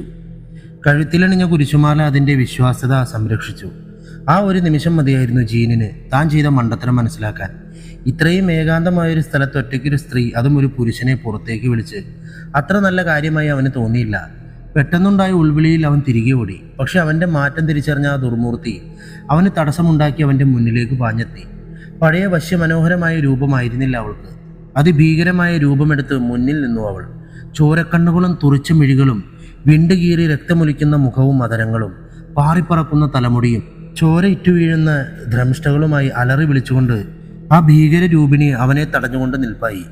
ജീൻ ആ രൂപം കണ്ട് ഭയന്ന് വിറച്ചു നിന്നു. പുറത്തേക്ക് പാഞ്ഞെത്തിയ കൃഷ്ണൻ ഉമ്മറത്തെ ഭസ്മത്തിൽ നിന്ന് ഭസ്മം വാരിക്കൊണ്ട് സംഹാരരൂപിയായ ദുർഗയെ സ്മരിച്ചുകൊണ്ട് അത് ആ മൂർത്തിക്ക് നേരെ എറിഞ്ഞു. ഭയാനകമായ ഒരു അലർച്ചയോടെ ആ രൂപം വായുവിൽ ലയിച്ചു ചേർന്ന് അപ്രത്യക്ഷമായി. കൺമുന്നിൽ കണ്ട കാഴ്ച വിശ്വസിക്കാനാകാതെ ആ സുഹൃത്തുക്കൾ അന്താളിച്ച് പരസ്പരം നോക്കി നിന്നു. വിശ്വൻ ഓടിയിറങ്ങി തളർന്നു നിൽക്കുന്ന ജീനിനെ പിടിച്ച് അകത്തേക്ക് കയറ്റി. പുറത്തധികം നിൽക്കുന്നത് പന്തിയല്ലെന്ന് തോന്നിയ അവർ അകത്തേക്ക് കയറി വാതിലടച്ചു. ജീനൊന്ന് സംസാരിക്കാൻ പോലും ആകാതെ തളർന്നിരുന്നു. മയൻ മാത്രം അല്പം ചിന്തകളോടെ ആണെങ്കിലും ഉറച്ച മനസ്സോടെ ആ സാഹചര്യത്തിൽ നേരിട്ടു. യദുകൃഷ്ണൻ അരികിലേക്ക് ചെന്ന് എന്നിട്ട് ചോദിച്ചു, കൃഷ്ണ, എന്താണ് ഈ കണ്ടത്? ഏതാണ് ആ സ്ത്രീ? എന്ത് തരം ജീവിയാണ്? ഒന്നും മനസ്സിലാകുന്നില്ല. എന്തൊക്കെയാണ് ഇവിടെ നടക്കുന്നത്? നിനക്കറിയാവുന്നത് ഞങ്ങൾക്ക് പറഞ്ഞു തരൂ. കൃഷ്ണൻ അല്പനേരം പറയണോ വേണ്ടയോ എന്ന് ചിന്തിച്ചു. പിന്നെ പറഞ്ഞു, എന്തായാലും ഇത്രയും സംഭവിച്ച സ്ഥിതിക്ക് എല്ലാവരും കാര്യങ്ങൾ അറിഞ്ഞിരിക്കുന്നത് നല്ലതാ. പിന്നെ പതിയെ ആ കഥ പറയാൻ തുടങ്ങി. ആ നാടിൻ്റെ കഥ, ആ തറവാടിൻ്റെ ചരിത്രത്തിലേക്ക് വിരൽ ചൂണ്ടുന്ന ആ കഥയുടെ കെട്ടഴിച്ചു. 2 തലമുറകൾക്ക് മുമ്പ്, അതായത് യദുവിൻ്റെ മുത്തച്ഛൻ്റെ ചെറുപ്പകാലത്താണ് ഈ സംഭവങ്ങൾ നടക്കുന്നത്. ആ കാലഘട്ടത്തിൽ ആ നാട്ടിലെ പ്രശസ്തമായ തറവാടായിരുന്നു മാമ്പിള്ളിമന. പരമ്പരയായി മഹാമാന്ത്രികന്മാരുള്ള തറവാട്. യദുവിൻ്റെ മുത്തച്ഛൻ മാന്ത്രിക പാരമ്പര്യത്തിൽ അല്പം താല്പര്യം കുറവുള്ള ആളായിരുന്നു.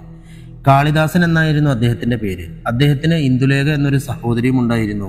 മാന്ത്രിക പാരമ്പര്യത്തിൽ ജ്യേഷ്ഠനേക്കാൾ താല്പര്യം അനുജത്തിക്കായിരുന്നു എന്ന് വേണം പറയാൻ. അതിൽ ഒരു പ്രത്യേക കാരണവും ഉണ്ടായിരുന്നു. തറവാട്ടിൽ പാരമ്പര്യമായി കാത്തു സൂക്ഷിക്കുന്ന ഒരു അമൂല്യമായ ചിലമ്പുണ്ടായിരുന്നു. സാക്ഷാൽ ഭദ്രകാളി ചൈതന്യം ആവാഹിച്ച ഒറ്റ ചിലമ്പ്. മാന്ത്രിക പാരമ്പര്യം ഏറ്റെടുക്കുമ്പോൾ മാത്രം പുരുഷന്മാർ കയ്യിലേന്തുന്ന ആ ചിലമ്പ് പക്ഷേ തറവാട്ടിലെ സ്ത്രീജനങ്ങൾക്ക് യഥേഷ്ടം കൈകാര്യം ചെയ്യാം. അതിൻ്റെ സംരക്ഷണവും പൂജയും തറവാട്ടിൽ ഇപ്പോഴത്തെ ഇളമുറയായ ഇന്ദുലേഖയ്ക്കായിരുന്നു. പൂർണ്ണ സമർപ്പണത്തോടെ തൻ്റെ കർമ്മം അവർ അനുഷ്ഠിച്ചു വന്നു. ഇന്ദുലേഖ ഒരാളായി പ്രണയത്തിലായിരുന്നു. മാന്ത്രിക പാരമ്പര്യമുള്ള ഇല്ലിക്കൽ തറവാട്ടിലെ ഇളമുറയായിരുന്ന ജഗന്നാഥനുമായി. പക്ഷേ ഈ വിവരം വളരെ രഹസ്യമായിട്ടാണ് അവർ കൈകാര്യം ചെയ്തിരുന്നത്. കാവനകത്ത് വെച്ച് ആരോരും അറിയാതെ അവർ കണ്ടുമുട്ടിക്കൊണ്ടേയിരുന്നു. മന്ത്രതന്ത്രങ്ങളിൽ ജ്ഞാനമുള്ള 2 പേർ അവരുടെ പ്രണയസല്ലാപങ്ങളിൽ പോലും ഇത്തരം വിഷയങ്ങൾ കടന്നു വന്നിരുന്നു. പാരമ്പര്യത്തിലും കുലമഹിമയിലും സമ്പത്തിലും താഴ്ന്ന ജഗന്നാഥനുമായുള്ള ബന്ധം കുടുംബത്തിൽ സമ്മതിക്കില്ല എന്ന കാരണത്താലാണ് ഇരുവരും പ്രണയം രഹസ്യമായി വെച്ചത്. ഒരിക്കൽ ഇന്ദുവിനോട് ജഗന്നാഥൻ തൻ്റെ ഒരു ആഗ്രഹം പറഞ്ഞു. അവൾക്ക് മാത്രം സാധിച്ചു കൊടുക്കാൻ സാധിക്കുന്ന ഒരാഗ്രഹം. തറവാട്ടിലെ പൊഞ്ചിലമ്പ് ഒന്ന് കാണണം, അതിലൊന്ന് സ്പർശിക്കണം. ആ ആഗ്രഹം ഇന്ദുവിനെ അക്ഷരാർത്ഥത്തിൽ ഞെട്ടിച്ചു കളഞ്ഞു. കാരണം തറവാട്ടിലെ പുരുഷന്മാർക്ക് പോലും മന്ത്രദീക്ഷ ലഭിക്കുമ്പോൾ മാത്രം സ്പർശിക്കാൻ സാധിക്കുന്ന ചിലമ്പ്, അതിൻ്റെ സാമീപ്യമാണ് തൻ്റെ പ്രിയൻ ആഗ്രഹിക്കുന്നത്. ഒരുപാട് തർക്കങ്ങൾക്കും പിണക്കങ്ങൾക്കും ശേഷം അവസാനം ഇന്ദുലേഖ ജഗന്നാഥൻ്റെ ആഗ്രഹം സാധിച്ചു കൊടുക്കാമെന്നേറ്റു. അങ്ങനെ ആ ദിവസം വന്നെത്തി. നല്ല നിലാവുള്ള ഒരു രാത്രിയിൽ പൂജാമുറിയിൽ സൂക്ഷിച്ച ഒറ്റ ചിലമ്പെടുത്ത് ഇന്ദുലേഖ തറവാടിൻ്റെ വാതിൽ തുറന്ന് കാവിൻ്റെ അകത്തേക്ക് ജഗന്നാഥൻ നിൽക്കുന്ന ഇടത്തേക്ക് നടന്നു. അവിടെ അവൻ നേരത്തെ കാത്തിരിക്കുന്നുണ്ടായിരുന്നു. അതേസമയം തറവാട്ടിലെ കാരണവർ ഒരു ഉൾവിളി കേട്ട് ഞെട്ടി ഉണർന്നു. അദ്ദേഹം മകനെ വിളിച്ചുണർത്തി പൂജാമുറിയിലേക്ക് വാഞ്ഞു. അകത്തേക്ക് നോക്കിയതും സ്വപ്നദർശനം സത്യമാണെന്ന് അദ്ദേഹത്തിന് മനസ്സിലായി. ഉടൻ സഹായികളെ കൂട്ടി അവർ കാവിനകത്തേക്ക് പാഞ്ഞു. തന്നെ കാത്തിരിക്കുന്ന ചതി ഇന്ദുലേഖ അറിഞ്ഞിരുന്നില്ല. ജഗന്നാഥന്റെ ഉദ്ദേശം അവളോടുള്ള പ്രണയമായിരുന്നില്ല. മാന്ത്രിക വിദ്യയിൽ മാമ്പിള്ളിമനയ്ക്ക് തുല്യമായ അറിവുണ്ടായിരുന്നിട്ടും തങ്ങൾക്ക് മാത്രം ലഭിക്കാത്ത സൗഭാഗ്യങ്ങൾ തേടി അവൻ്റെ അച്ഛൻ രഘുരാമന്റെ ആഭിചാരക്രിയകളുടെ സാഫല്യത്തിന് അവർക്ക് ആ ചിലമ്പ് വേണമായിരുന്നു. അതിനവർ കണ്ട കുറുക്കുവഴിയായിരുന്നു ഇന്ദുലേഖ. പ്രണയം നടിച്ചവളെ വരുതിയിലാക്കി ആ ചിലമ്പ് കൈക്കലാക്കാൻ അവർ ഒരുക്കിയ തന്ത്രമായിരുന്നു ആ പ്രണയ നാടകം. തൻ്റെ ചിരകാലാഭിലാഷം പൂവണിഞ്ഞ സന്തോഷത്തിൽ മതിമറന്നു നിൽക്കുകയായിരുന്നു ജഗന്നാഥൻ. ഇന്ദു അവനോട് പറഞ്ഞു, വേഗമാകട്ടെ, തൊട്ട് തൊഴുതുകൊള്ളൂ, ആരെങ്കിലും ഉണരും മുമ്പ് തിരിച്ചു പോകണം, ഇല്ലെങ്കിൽ പ്രശ്നമാകും. നിലാവിന്റെ വെളിച്ചത്തിൽ ജഗന്നാഥൻ അത് കേട്ട് അല്പം പുച്ഛം നിറഞ്ഞ മന്ദഹാസത്തോടെ നിന്നു. ജഗന്നാഥന്റെ മുഖത്ത് ഇത്ര നാളും കാണാത്തൊരു ഭാവം വിരിയുന്നത് കണ്ട ഇന്ദുലേഖ തെല്ലൊന്നു ഭയന്നു. പെട്ടെന്ന് പുറകിൽ ഒരു കൊള്ളിയാൻ മിന്നിയ പോലെ ഇന്ദുവിന് തോന്നി. പതിയൊരു നീറ്റൽ പുറകിൽ നിന്നും ഉള്ളിലൂടെ വയറ്റിൽ വന്നെത്തിയ പോലെ ഒരു തോന്നൽ. അത് വെറും ഒരു തോന്നൽ മാത്രമായിരുന്നില്ല. ആരോ പുറകിൽ നിന്നും അവളുടെ ശരീരത്തിലേക്ക് ഒരു ഘടാര കയറ്റിയിരുന്നു. തിരിഞ്ഞു നോക്കി അവൾ ഞെട്ടി. ജഗന്നാഥന്റെ അച്ഛൻ രഘുരാമനും അനുജൻ ദത്തനും. ചതി, ചതി എന്ന് പുലമ്പി അവൾ ജഗന്നാഥന്റെ നേരെ തിരിഞ്ഞു. കാവ് കുലുങ്ങുമാർ ഉച്ചത്തിൽ അവൾ അലറി. ജഗന്നാഥൻ പോലും ഒന്ന് ഭയന്നൽപ്പം പുറകിലേക്ക് മാറി. രഘുരാമൻ പക്ഷേ ഞെട്ടിയില്ല. മുന്നോട്ടാഞ്ഞ് ചിലമ്പ് പിടിച്ചു വാങ്ങാൻ ശ്രമിച്ചു. പക്ഷേ ചിലമ്പിൽ തൊട്ടതും അയാൾ വൈദ്യുതി ആഘാതമേറ്റ പോലെ പുറകിലേക്ക് തെറിച്ചു വീണു. പെട്ടെന്ന് അയാൾ തൻ്റെ മകൻ ദത്തന്റെ കയ്യിൽ കരുതിയ കിണ്ടിയിൽ നിന്നും രക്തം ചിലമ്പിലേക്ക് വീഴ്ത്തി അത് അശുദ്ധമാക്കി. അതിനുശേഷം ഇന്ദുലേഖയുടെ കയ്യിൽ നിന്നും ചിലമ്പ് പിടിച്ചു വാങ്ങാൻ ശ്രമിച്ചു. ആ നിമിഷം അയാളുടെ അലർച്ച കാവിൽ മുഴങ്ങി. അവിടേക്ക് പാഞ്ഞെത്തിയ കാരണവർ നാരായണൻ ഭട്ടതിരിപ്പാടിന്റെ നിർദ്ദേശം സഹായികൾ അനുസരിച്ചതാണ് ആ നിലവിളിയുടെ കാരണം. കാളിദാസൻ കയ്യിലെ ഉടവാൾ അയാളുടെ പുറകിലൂടെ കുത്തിയിരുന്നു. നിമിഷ നേരം കൊണ്ട് മറ്റു രണ്ടുപേർ അനുജൻ ദത്തനെയും അരിഞ്ഞു വീഴ്ത്തുന്നത് ജഗന്നാഥൻ കണ്ടു. കുറച്ചുപേർ അയാൾക്ക് നേരെയും നീങ്ങി. അധികം നേരം പിടിച്ചു നിൽക്കാൻ അയാൾക്ക് സാധിച്ചില്ല. വെട്ടേറ്റ് അയാളും പിടഞ്ഞു വീണു. അപ്പോഴാണ് അവർ മുറിവേറ്റ് കിടക്കുന്ന ഇന്ദുവിനെ കാണുന്നത്. ചോരയിൽ മുങ്ങിക്കിടക്കുന്ന അവളെ എടുത്തുകൊണ്ട് അവർ മനയിലേക്ക് ഓടി. പക്ഷെ ഒന്നും ചെയ്യേണ്ടി വന്നില്ല. വായിലേക്ക് ഇറ്റിച്ചു കൊടുത്ത അല്പം ജലം ഇറക്കിയതോടെ ആ ജന്മത്തിന് ഇന്ദുലേഖ അവരെ വിട്ടു പിരിഞ്ഞിരുന്നു. ആ വെപ്രാളത്തിൽ കാവിൽ ഉപേക്ഷിച്ചു പോന്ന ശത്രുക്കളെ തേടി മനയിൽ നിന്നും ആളുകൾ പോയി. അവിടെ 2 ജഡങ്ങൾ കിടന്നിരുന്നു. മൂന്നാമത്തേത് അപ്രത്യക്ഷമായിരുന്നു, ജഗന്നാഥൻ്റേത്. മാത്രമല്ല ഒരു കാര്യം കൂടി അവർ വിസ്മരിച്ചിരുന്നു. ആ ഒറ്റച്ചിലമ്പിന്റെ കാര്യം. അത് അവിടെയെങ്ങും കാണാനില്ലായിരുന്നു. ആ തറവാടിന്റെ പൊൻവിളക്കായിരുന്ന ഇന്ദുലേഖയുടെ മരണത്തിന് ശേഷം തറവാടിന്റെ പതനമായിരുന്നു. കാവിൽ ഭഗവതി സാന്നിധ്യം നഷ്ടമായി. പൊൻചിലമ്പ് പോയതോടെ പലയിടങ്ങളിൽ നിന്നും നാരായണൻ ഭട്ടതിരി ആവാഹിച്ചു കൊണ്ടുവന്ന് ബന്ധനസ്ഥരായിരുന്ന ദുർമൂർത്തികൾ സ്വതന്ത്രരായി. നാടെങ്ങും ദുർമരണങ്ങൾ നടന്നു. മനയിലേക്കും അതിൻ്റെ തുടർച്ചകളുണ്ടായി. മൃഗങ്ങളും മനുഷ്യരും തീരാ ദുരിതങ്ങൾ അനുഭവിക്കാൻ തുടങ്ങി. പെട്ടെന്നൊരു ദിനം പുത്രിവിയോഗത്താൽ ഭട്ടതിരിയും കാലം ചെയ്തു. പ്രശ്നങ്ങൾ കൂടുതൽ വഷളാവുന്നത് മനസ്സിലാക്കിയ കാളിദാസൻ മാമ്പള്ളിമന ഉപേക്ഷിച്ച് നഗരത്തിലേക്ക് ചേക്കേറി. പക്ഷേ മുറിവേറ്റ ഒരാൾ അവിടെ നിന്നും രക്ഷപ്പെട്ട് തങ്ങൾക്ക് വേണ്ടി ആയുധം മൂർച്ച കൂട്ടുന്ന വിവരം അയാൾ അറിഞ്ഞിരുന്നില്ല. ജഗന്നാഥൻ. അയാൾ തൻ്റെ അച്ഛൻ്റെയും അനുജൻ്റെയും മരണത്തിന് പകരം ചോദിക്കാൻ കൂടുതൽ ഹീനമായ കർമ്മങ്ങൾ അനുഷ്ഠിച്ച് ശക്തിയാർജിച്ച് മഹാമാന്ത്രികനായി കാത്തിരിക്കുന്നു. അയാളുടെ കർമ്മങ്ങളുടെ ഫലം അനുഭവിച്ചിരുന്നത് ആ നാട്ടിലെ പാവങ്ങളായിരുന്നു എന്ന് മാത്രം. കഥകൾ കേട്ടിരുന്ന യദുവും കൂട്ടനും കണ്ണുകൾ മിഴിച്ചു നോക്കിയിരുന്നു. ഈ കാലത്തും ഇതൊക്കെ വിശ്വസിക്കണോ എന്ന ചോദ്യത്തിനും അല്പനേരം മുമ്പുള്ള യക്ഷി ദർശനം അവർക്ക് മറുപടിയായി ഉണ്ടായിരുന്നു. ജിൽസന് വേറൊരു ചോദ്യം ചോദിക്കാനുണ്ടായിരുന്നു. അതേ ചോദ്യം മറ്റുള്ളവരുടെ മനസ്സിലും ഉണ്ടായിരുന്നു. ജഗന്നാഥന്റെ ദുർമൂർത്തികളെ മായൻ സാധാരണ ജീവികളെ പോലെ കൊന്നൊടുക്കിയതിൻ്റെ കാരണം. കൃഷ്ണൻ പുഞ്ചിരിച്ചുകൊണ്ട് മയനെ നോക്കി. പിന്നെ പറഞ്ഞു, അതിൻ്റെ കാരണം അസാധാരണമായ എന്നാൽ വളരെ ലളിതമായ ഒന്നാണ്, ധൈര്യം. മാന്ത്രിക ദുഷ്കർമ്മങ്ങളുടെ ഫലം പൂർണ്ണമാകണമെങ്കിൽ ആർക്ക് നേരെയാണോ അത് പ്രയോഗിക്കുന്നത് അവൻ ആ മൂർത്തിയെ കണ്ട് ഭയപ്പെടണം. ഭയക്കാതെ എന്തിനേയും നേരിടുന്നവനെ തോൽപ്പിക്കാൻ ഒരു കർമ്മങ്ങൾക്കും ഒരു മാന്ത്രികനും സാധ്യമല്ല. എല്ലാവരും ആരാധനയോടെ തങ്ങളുടെ പ്രിയ കൂട്ടുകാരനെ നോക്കി. ഒരു ചെറിയ പുഞ്ചിരിയോടെ മയനും അത് കേട്ടിരുന്നു. ആ ചിലമ്പപ്പോൾ എവിടെയാണ്? അന്ന് അയാളത് കൊണ്ടുപോയോ? ഫിറോഷി തൻ്റെ ആകാംക്ഷ മറച്ചു വച്ചില്ല. ഇല്ല, അത് അയാളുടെ കൈവശമുണ്ടെങ്കിൽ അയാൾ പണ്ടേ യദുവിൻ്റെ വംശത്തിന് സർവനാശം വരുത്തിയേനെ. അത് വീണ്ടെടുക്കാനുള്ള ശ്രമങ്ങളാണ് ഇപ്പോൾ അയാൾ നടത്തുന്നത്. കൃഷ്ണൻ തന്നെ അനുമാനം അറിയിച്ചു. ആ ചിലമ്പ് വീണ്ടെടുത്ത് തറവാടിൻ്റെ പാരമ്പര്യം വീണ്ടെടുക്കാൻ കൂടിയാണ് കൃഷ്ണനെ ആരും അറിയാതെ യദുവിൻ്റെ മുത്തച്ഛനെ ഏൽപ്പിച്ചത്. ഇനി നമ്മുടെ ഭാവി പരിപാടി എന്താണ്? തൻ്റെ കുടുംബത്തിൻ്റെ, തൻ്റെ മുത്തശ്ശി ഇന്ദുലേഖയുടെ അഭിമാനം തിരിച്ചു പിടിക്കാൻ എന്തെങ്കിലും ചെയ്യാൻ യദുവിനും ഉത്സാഹമായിരുന്നു. ആ ചിലമ്പ് വീണ്ടെടുക്കാനുള്ള ഉദ്യമത്തിൽ മറ്റുള്ളവരും പങ്കാളികളാകാൻ തയ്യാറായി. അവർ ഒത്തൊരുമിച്ച് പുതിയൊരു യുദ്ധത്തിന് കാഹളം മുഴക്കി. അതേസമയം ജഗന്നാഥൻ്റെ മാന്ത്രികക്കളത്തിൽ ചിലമ്പ് വീണ്ടെടുക്കാനുള്ള വഴികൾ തേടാൻ ഒരു മൂർത്തിയുടെ ആവാഹനം നടക്കുകയായിരുന്നു. ജഗന്നാഥൻ തയ്യാറെടുക്കുകയാണ്. തൻ്റെ പ്രാപിത മഹാന്മാരുടെ ജീവിത ലക്ഷ്യം പൂർത്തീകരിക്കാൻ മൃഗക്കൊഴുപ്പ് കത്തിയെരിയുന്ന വിളക്കുകൾ തെളിയിച്ച ആ നിലവറയിൽ തൻ്റെ പിതാവിൻ്റെ നടക്കാതെ പോയ ആഗ്രഹ സഫലീകരണത്തിനായി അയാൾ പടക്കോപ്പുകൾ ഉരുക്കൂട്ടി. തൻ്റെ ആവനാഴിയിലെ മുഴുവൻ അസ്ത്രങ്ങളും എടുത്ത് ഈ അവസാന യുദ്ധത്തിൽ പയറ്റാൻ അയാൾ തീരുമാനിച്ചിരുന്നു. ഇത്ര നാളത്തെ തൻ്റെ പ്രയത്നങ്ങളെ, മാന്ത്രിക സിദ്ധികളെ ഒരു കൂട്ടം ചെറുപ്പക്കാർ ഒന്നുമില്ലാതാക്കിയത് അയാളുടെ മനോവീര്യം തകർത്തിരുന്നു. എങ്കിലും കൂടുതൽ മാന്ത്രിക ക്രിയകൾ നടത്താൻ അത് അയാളെ പ്രേരിപ്പിച്ചു. കടുത്ത മന്ത്രപ്രയോഗത്തിലേക്ക് അയാൾ നീങ്ങി. ദ്രവ്യങ്ങൾ ഹോമകുണ്ഡത്തിലേക്ക് വീണ് പുകഞ്ഞു കത്തി. മാന്ത്രിക ക്രിയകളുടെ അവസാനം ചുടലയക്ഷി എന്ന ആ മൂർത്തി അയാൾക്ക് മുന്നിൽ പ്രത്യക്ഷമായി. അവളോട് ജഗന്നാഥൻ തൻ്റെ ആഗ്രഹം അറിയിച്ചു. തലകുലുക്കി സമ്മതമറിയിച്ചവൾ അന്തരീക്ഷത്തിൽ അലിഞ്ഞു ചേർന്നു. കൃഷ്ണൻ അറിയാമായിരുന്നു ഉടൻ അടുത്ത നീക്കം ജഗന്നാഥൻ നടത്തുമെന്ന്. തുടർച്ചയായ തോൽവികൾ അയാളുടെ മുറിവുകളുടെ ആഴം കൂട്ടുമെന്ന്. സമയം പാഴാക്കാതെ അവൻ കർമ്മങ്ങളിലേക്ക് നീങ്ങി. ആദ്യം തടസ്സങ്ങളകറ്റാൻ ഗാനപതി ഹവനം, അതിനുശേഷം മഷിനോട്ടം എന്ന ഇതുവരെ പ്രയോഗിക്കാത്ത വിദ്യയിലേക്ക് കൃഷ്ണൻ നീങ്ങി. അടുത്ത നീക്കം ഉറ്റുനോക്കിക്കൊണ്ട് കൂട്ടുകാരും വിശ്വനും ആകാംക്ഷയോടെ നോക്കി നിന്നു. മഷി പുരട്ടിയ താമ്പൂലത്തിൽ മന്ത്രജപത്തോടെ നോക്കിയിരുന്ന കൃഷ്ണന്റെ കണ്ണിൽ അവസാനം അവൻ തേടിയ ആ കാഴ്ച തെളിഞ്ഞു നിന്നു. കാലങ്ങളായി കാണാതെ പോയ പൊന്നിൽ തീർത്ത ആ ഒറ്റച്ചിലമ്പ്. ആ കാഴ്ച കൃഷ്ണന്റെ മുഖത്തുണ്ടാക്കിയ തെളിച്ചം പതിയെ മറ്റു മുഖങ്ങളിലേക്കും പകർന്നു. കൂടെ ആ സന്തോഷ വാർത്തയും. കൂടുതൽ കർമ്മങ്ങളിലേക്ക് നീങ്ങുന്നതിന് മുമ്പ് അതിലേക്കുള്ള വഴി കൂടി നോക്കണം. അതിനായി അവർ സഹായത്തിനായി കൃഷ്ണന്റെ ഗുരു നാരായണ സ്വാമികളെ വിളിച്ചു. ശിഷ്യന്റെ വിളി കാത്തിരിക്കുകയായിരുന്നു അദ്ദേഹം. തൻ്റെ മകനും 2 സഹായികളുമായി മനയിലേക്ക് തിരിച്ചു അദ്ദേഹം. വരുന്ന വഴികളിൽ തടസ്സങ്ങളുടെ പെരുമഴ തന്നെ ഉണ്ടായിരുന്നുവെങ്കിലും അവർ വൈകാതെ ലക്ഷ്യത്തിലെത്തി. മനയിലെത്തിയ അദ്ദേഹം സമയം വൈകിക്കാതെ രാശിപ്പലകയിൽ കവിടി നിരത്തി കാര്യങ്ങളുടെ ഗതിവിഗതികൾ നിരീക്ഷിച്ചു. അല്പസമയത്തെ ഗണനത്തിന് ശേഷം അദ്ദേഹം അവരെ കാര്യങ്ങൾ അറിയിച്ചു. ചിലമ്പ് ഇപ്പോഴും കാവിനകത്ത് ദേവീക്ഷേത്രത്തിനടുത്തുള്ള കിണറ്റിൽ വീണ് കിടപ്പുണ്ട്.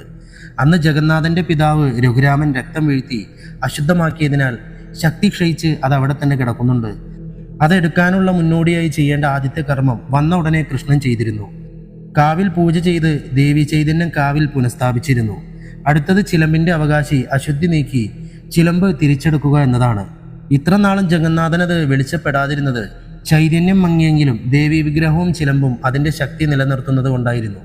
ചിലമ്പ് ശുദ്ധി ചെയ്ത് തിരിച്ചെടുത്താൽ അതിൻ്റെയും സാക്ഷാൽ ദേവിയമ്മയുടെയും ചൈതന്യം പൂർവാധികം ശക്തി പ്രാപിക്കും. പക്ഷെ അതിന് വലിയൊരു തടസ്സം മുന്നിലുണ്ട്. ദേവിയുടെ ഒറ്റച്ചിലമ്പ് അത് അവകാശിക്ക് മുമ്പിൽ തെളിയുന്നതിനും കയ്യിലെടുക്കുന്നതിനുമുള്ള അവസരം മന്ത്രദീക്ഷ സ്വീകരിക്കുമ്പോഴും വാർഷിക പൂജകൾ എടുക്കുമ്പോഴും മാത്രമാണ്. യുക്തിവാദത്തിന്റെ വഴിയിലൂടെ നീങ്ങിയ യദു ബാല്യത്തിലെ പഠനങ്ങൾക്ക് ശേഷം മാന്ത്രിക വിദ്യകൾ അഭ്യസിച്ചിട്ടില്ല. അത് അവർക്ക് മുമ്പിൽ ഒരു സമസ്യയായി നിലകൊണ്ടു. അവസാനം നാരായണസ്വാമികൾ തന്നെ നിർദ്ദേശിച്ചു, യദു മാന്ത്രിക പാരമ്പര്യം മനസ്സുകൊണ്ട് സ്വീകരിക്കുക, അതിനുശേഷം മന്ത്രപഠനം തുടരുക. എല്ലാവരും പ്രതീക്ഷയോടെ യദുവിലേക്ക് തിരിഞ്ഞു. കുറച്ച് ദിവസത്തെ അനുഭവങ്ങൾ അവനെ ആകെ മാറ്റിയിരുന്നു. പുഞ്ചിരിയോടെ അവൻ ആ ദൗത്യം സ്വീകരിച്ചു. പിന്നെ കാര്യങ്ങൾ പെട്ടെന്നായിരുന്നു. ഗുരുവായി സ്വാമികളെ സ്വീകരിച്ചുകൊണ്ട് ബാല്യത്തിൽ നിർത്തിവെച്ച മാന്ത്രിക പാഠങ്ങൾ യദു പുനരാരംഭിച്ചു. വൈകാതെ മനയിലേക്ക് മാമ്പുള്ളിമനയുടെ അവകാശികൾ യദുവിൻ്റെ അച്ഛനും മുത്തച്ഛനും എത്തിച്ചേർന്നു.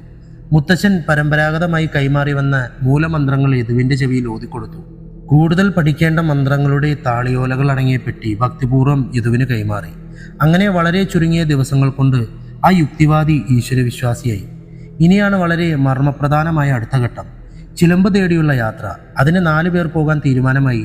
യദുവും കൃഷ്ണനും മയനുമൊപ്പം സഹായത്തിന് വിശ്വനും പോകാൻ തീരുമാനിച്ചു. പോകുന്നതിനു മുമ്പ് ഗുരുവിനെയും കാരണവന്മാരെയും തൊട്ടുവണങ്ങി മഹാമൃത്യുജ്ഞായ മന്ത്രം ജപിച്ച് ജീവഭയം നീക്കി അവർ കാവ് കയറി. അവർ കാവിൽ കാൽ വെച്ച നിമിഷം അവർ കാത്തിരുന്ന ചുടലേക്ഷി അതറിഞ്ഞു. അവൾ അവരെ തേടി കാവിലേക്ക് നീങ്ങി. നേരത്തെ വെട്ടിത്തെളിച്ച വഴിയിലൂടെ അവർ കാവിനകത്തേക്ക് നീങ്ങി. ഏറ്റവും മുന്നിൽ നടന്നിരുന്ന മയന്റെ കയ്യിലിരുന്ന വാൾ ഇടയ്ക്കിടയ്ക്ക് മുന്നിലേക്ക് തടസ്സമായി നിന്നിരുന്ന വള്ളികളെ ലക്ഷ്യമാക്കി പൊളഞ്ഞു. അവർ ലക്ഷ്യസ്ഥാനത്ത് ഏകദേശം എത്താറായിരുന്നു. പെട്ടെന്ന് മരങ്ങൾ അതിശക്തമായ കാറ്റിൽ ഇളകിയാടാൻ തുടങ്ങി. അവരുടെ യാത്ര മുടക്കി മുന്നിൽ കറുത്ത പുക കൊണ്ടുള്ള ഒരു രൂപം പ്രത്യക്ഷമായി. പതിയെ കത്തിയെരിയുന്ന ശവത്തിന്റെ ഗന്ധം അവിടമാകെ പരന്നു. ആ കറുത്ത രൂപം ഭയാനകമായ ഒരു രൂപത്തിലേക്ക് പരിണമിച്ചു. ദേഹമാകെ ചുടലഭസ്മം പൂശിയതുപോലെ ഒരു സ്ത്രീരൂപം തെളിഞ്ഞു വന്നു. മിഴികൾ കനൽക്കട്ട പോലെ ജ്വലിച്ചു നിന്നു. നീണ്ട മുടിയിഴകൾ വന്യമായി പാറിപ്പറന്നു. നീണ്ട നെഞ്ചോളം വളർന്ന നാവും പുറത്തേക്ക് തള്ളി നിന്ന തേറ്റകളും അതിൽ നിന്ന് ഒഴുകി വന്നിരുന്ന രക്തവുമെല്ലാം ചേർന്ന് ഒരു സാധാരണ മനുഷ്യന്റെ രക്തമുറയാൻ തക്ക കാഴ്ചയായിരുന്നു അത്. വല്ലാത്തൊരു മുരൾച്ചയോടെ അത് 3 വട്ടം വായുവിൽ കറങ്ങി.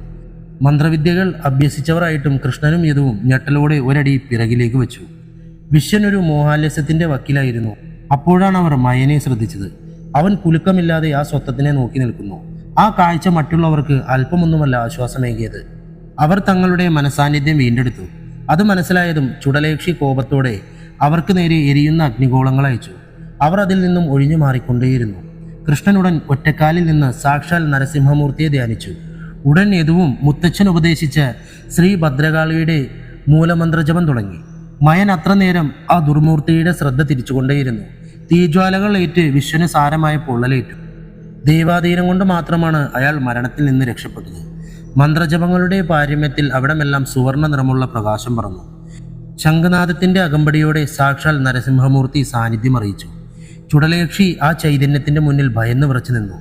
രക്ഷപ്പെടാൻ സാധിക്കാത്ത വിധം അതവിടെ സ്തംഭനത്തിൽ പെട്ടുനിന്നു. നരസിംഹമൂർത്തിയുടെ കയ്യിൽ നിന്നും ഒരു സുദർശന ചക്രം പാഞ്ഞെത്തി അവളെ ഭസ്മമാക്കി മോക്ഷം നൽകി. യദുവിനൊരു പ്രകാശം പോലെ മാത്രമേ നരസിംഹമൂർത്തിയെ കാണുവാൻ സാധിച്ചിരുന്നുള്ളൂ. വിശ്വന് അതും കാണാൻ സാധിച്ചിരുന്നില്ല. യക്ഷിയുടെ തിരോധാനം കണ്ട് അത്ഭുതത്തോടെ അയാൾ നിന്നു. കൃഷ്ണൻ തന്റെ ആദ്യ മൂർത്തി ദർശനത്തിൽ അല്പം ഭയം കലർന്ന അത്ഭുതത്തോടെ ആ കാഴ്ച കണ്ടു നിന്നപ്പോൾ മന്ത്രസിദ്ധിയില്ലാത്ത മയൻ പക്ഷേ ഏതോ നിയോഗത്താൽ എന്ന പോലെ ആ കാഴ്ച തെളിഞ്ഞു കണ്ട് നിറമിഴികളോടെ കൈകൂപ്പി നിന്നു. പതിയെ മൂർത്തിരൂപം അവിടെ നിന്നും അപ്രത്യക്ഷമായി. അതേസമയം ദേവി ചൈതന്യം ഒരു പ്രകാശരൂപത്തിൽ യദുവിനെ ദൃശ്യമായി. അത് ചിലമ്പിന്റെ സ്ഥാനം ലക്ഷ്യമാക്കി നീങ്ങി. അവസാനം ക്ഷേത്രത്തിനടുത്തുള്ള കിണറിൽ ചെന്ന് അതിന്റെ ഉള്ളിലേക്ക് ഇറങ്ങിപ്പോയി. അവർ 4 പേരും കിണറ്റിൻകരയിലെത്തി കിണറ്റിന്റെ അകത്തേക്ക് എത്തി നോക്കി. ഇരുട്ടുമൂലം ഒന്നും കാണാനില്ലായിരുന്നു. അവസാനം രണ്ടും കൽപ്പിച്ചൊരാൾ കിണറ്റിന്റെ അകത്തേക്ക് ഇറങ്ങാമെന്ന് തീരുമാനമായി. കൂട്ടത്തിൽ ഏറ്റവും ആരോഗ്യമുള്ളവൻ എന്ന നിലയിൽ മയൻ ആ ദൗത്യം ഏറ്റെടുത്തു. വിശ്വന്റെ കൈവശമുള്ള കയർ മരത്തിൽ കെട്ടി കിണറ്റിന്റെ അകത്തേക്ക് അവനിറങ്ങി. കൈവശമുള്ള തലയിൽ ഉറപ്പിക്കാവുന്ന ടോർച്ച് തെളിയിച്ച് അവൻ പതിയെ താഴേക്കിറങ്ങി. പ്രതീക്ഷിച്ചതിലും ആഴമേറിയ കിണറായിരുന്നു അത്. കുറെ ദൂരം ചെന്നപ്പോൾ കയർ അവസാനിച്ചു. ഇനി എന്തു ചെയ്യുമെന്നറിയാതെ അവൻ ചിന്താധീനനായി. പതിയെ കയറിൽ തൂങ്ങി അവൻ താഴേക്ക് നോക്കി. ആ കാഴ്ച അവന് വളരെ അത്ഭുതമായിരുന്നു. കഷ്ടിച്ച് 4 അടി താഴെ ഭൂമി. കയറിൽ നിന്നും കൈവിട്ടവൻ താഴേക്ക് ചാടി നിലത്തിറങ്ങി. വിസ്താരമേറിയ കിണറ്റിന് ചുറ്റും ചിലമ്പ് തിരയാൻ തുടങ്ങി. പെട്ടെന്ന് കൺമുന്നിൽ അവൻ ആ കാഴ്ച കണ്ടു. കിണറിന്റെ മൂലയിൽ ഒരു ഇരുണ്ട വസ്തു. അവൻ പതിയെ കയ്യിൽ നിന്നും കത്തിയെടുത്ത് അത് മണ്ണിൽ നിന്നും ഇളക്കിയെടുത്തു. അതെ, അത് തന്നെ, കാണാതായ പൊൻചിലമ്പ്. അവൻ സന്തോഷത്തോടെ മുകളിലേക്ക് നോക്കി ഉറക്കി ആ വാർത്ത വിളിച്ചറിയിച്ചു. പക്ഷെ ആ ശബ്ദം മുകളിൽ എത്തുന്നുണ്ടായിരുന്നില്ല. അല്പനേരം ചിന്തിച്ചിട്ടും എങ്ങനെ അവരെ ഈ വാർത്ത അറിയിക്കുമെന്ന് മയന് മനസ്സിലായില്ല. ഒറ്റച്ചിലമ്പ് തറവാട്ടിലെ സന്തതി പരമ്പരയ്ക്ക് മാത്രമേ സ്പർശിക്കാൻ അവകാശമുള്ളൂ. അല്ലാത്തവർക്ക് ആ സ്പർശനം ഒരു ശാപമാകാൻ സാധ്യതയുണ്ട്. പക്ഷെ തിരികെ മുകളിൽ കയറിയാൽ ഒരു വട്ടം കൂടി ഇറങ്ങിക്കയറാൻ സാധിക്കുമെന്ന് തോന്നുന്നില്ല. മറ്റൊരാൾക്ക് അത് ഒരു വട്ടം പോലും ചെയ്യാൻ സാധിക്കുമെന്നും തോന്നുന്നില്ല. അവസാനം രണ്ടും കൽപ്പിച്ച് അതെടുക്കാൻ അവൻ തീരുമാനിച്ചു.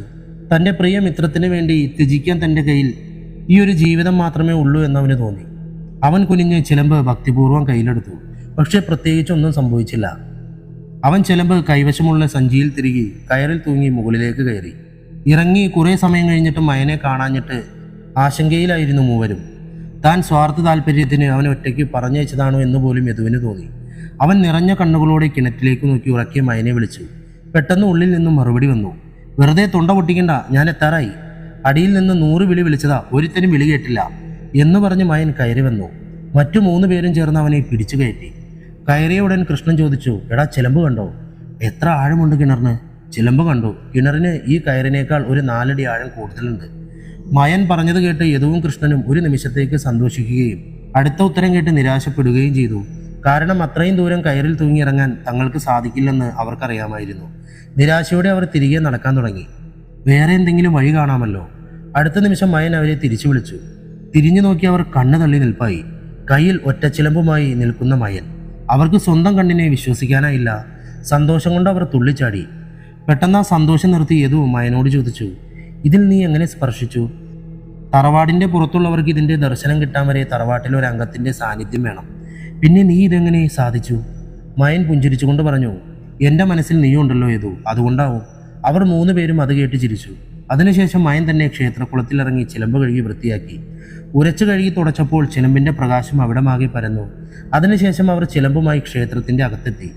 ചിലമ്പ് മയൻ ദേവിക്ക് മുമ്പിൽ സമർപ്പിച്ചു. യദുവും കൃഷ്ണനും മയനും കൂടി ചിലമ്പ് ശുദ്ധി ചെയ്ത് പുണ്യാഹം തെളിയിച്ച് ശുദ്ധി വരുത്തി. അതിനുശേഷം ദേവിക്ക് ചാർത്തി വിഗ്രഹത്തിനും ചിലമ്പിനും ചൈതന്യം കൊടുത്ത ശേഷം അതുമായി അവർ മനയിലേക്ക് നീങ്ങി. ചിലമ്പ് വീണ്ടെടുത്ത മയൻ തന്നെ അത് മനയിലേക്ക് കൊണ്ടുപോകട്ടെ എന്ന് അവർ തീരുമാനിച്ചു. മനയിൽ എല്ലാവരും അത്യന്തം സന്തോഷത്തോടെയും അതോടൊപ്പം അത്ഭുതത്തോടെയുമാണ് അവരെ സ്വീകരിച്ചത്. ചിലമ്പിൻ്റെ ചൈതന്യവും അതിൻ്റെ വീണ്ടെടുക്കലിനേക്കാളും അവരെ അതിശയിപ്പിച്ചത് അത് മയൻ്റെ കൈവശം കണ്ടതുകൊണ്ടാണ്. നാരായണസ്വാമികൾ മഷിനോട്ടം മൂലം എല്ലാം ദർശിച്ചിരുന്നു. ബാക്കിയുള്ളവർക്കെല്ലാം വിശ്വൻ ഉണ്ടായ കഥകൾ വിശദമായി പറഞ്ഞുകൊടുത്തു. യദുവിൻ്റെ അച്ഛനും മുത്തച്ഛനും നിറഞ്ഞ വാത്സല്യത്തോടെ മയനെ ചേർത്ത് പിടിച്ചു. അനാഥനായി വളർന്നതുകൊണ്ടാവാം അവൻ്റെ മിഴികൾ ആ സ്നേഹം കണ്ടപ്പോൾ നിറഞ്ഞു തുളുമ്പി. കൂട്ടുകാരും മയനെ എടുത്തുപൊക്കി ആ വിജയം ആഘോഷിച്ചു. അതേസമയം നടന്ന വിവരങ്ങൾ അറിഞ്ഞ് ജഗന്നാഥൻ സമനില തെറ്റിയ പോലെ അലറി വിളിച്ചുകൊണ്ട് മാന്ത്രിക നിലവറ അടിച്ചു തകർക്കുകയായിരുന്നു. ദശാബ്ദങ്ങളുടെ പ്രയത്നങ്ങൾ വെറും തുടക്കക്കാരായ കുട്ടികളുടെ മുന്നിൽ പാഴായി പോവുക എന്നത് ജഗന്നാഥന് ചിന്തിക്കാൻ പോലും സാധിക്കുന്ന ഒന്നായിരുന്നില്ല. മാത്രമല്ല, മാന്ത്രിക വിദ്യകൾ അഭ്യസിക്കാത്ത ഒരുവൻ തൻ്റെ മൂർത്തികളെ വെറും കൈയാൽ നശിപ്പിച്ചതും അയാൾക്ക് വിശ്വസിക്കാൻ സാധിച്ചില്ല. സാധാരണ ജഗന്നാഥൻ്റെ നീചകർമ്മങ്ങൾ നടക്കുമ്പോൾ അയാൾ 2 തലയോട്ടികൾ ഹോമകുണ്ഡത്തിന് മുന്നിൽ സ്ഥാപിക്കാറുണ്ട്. മരണമടഞ്ഞ അയാളുടെ പിതാവിൻ്റെയും സഹോദരൻ്റെയും.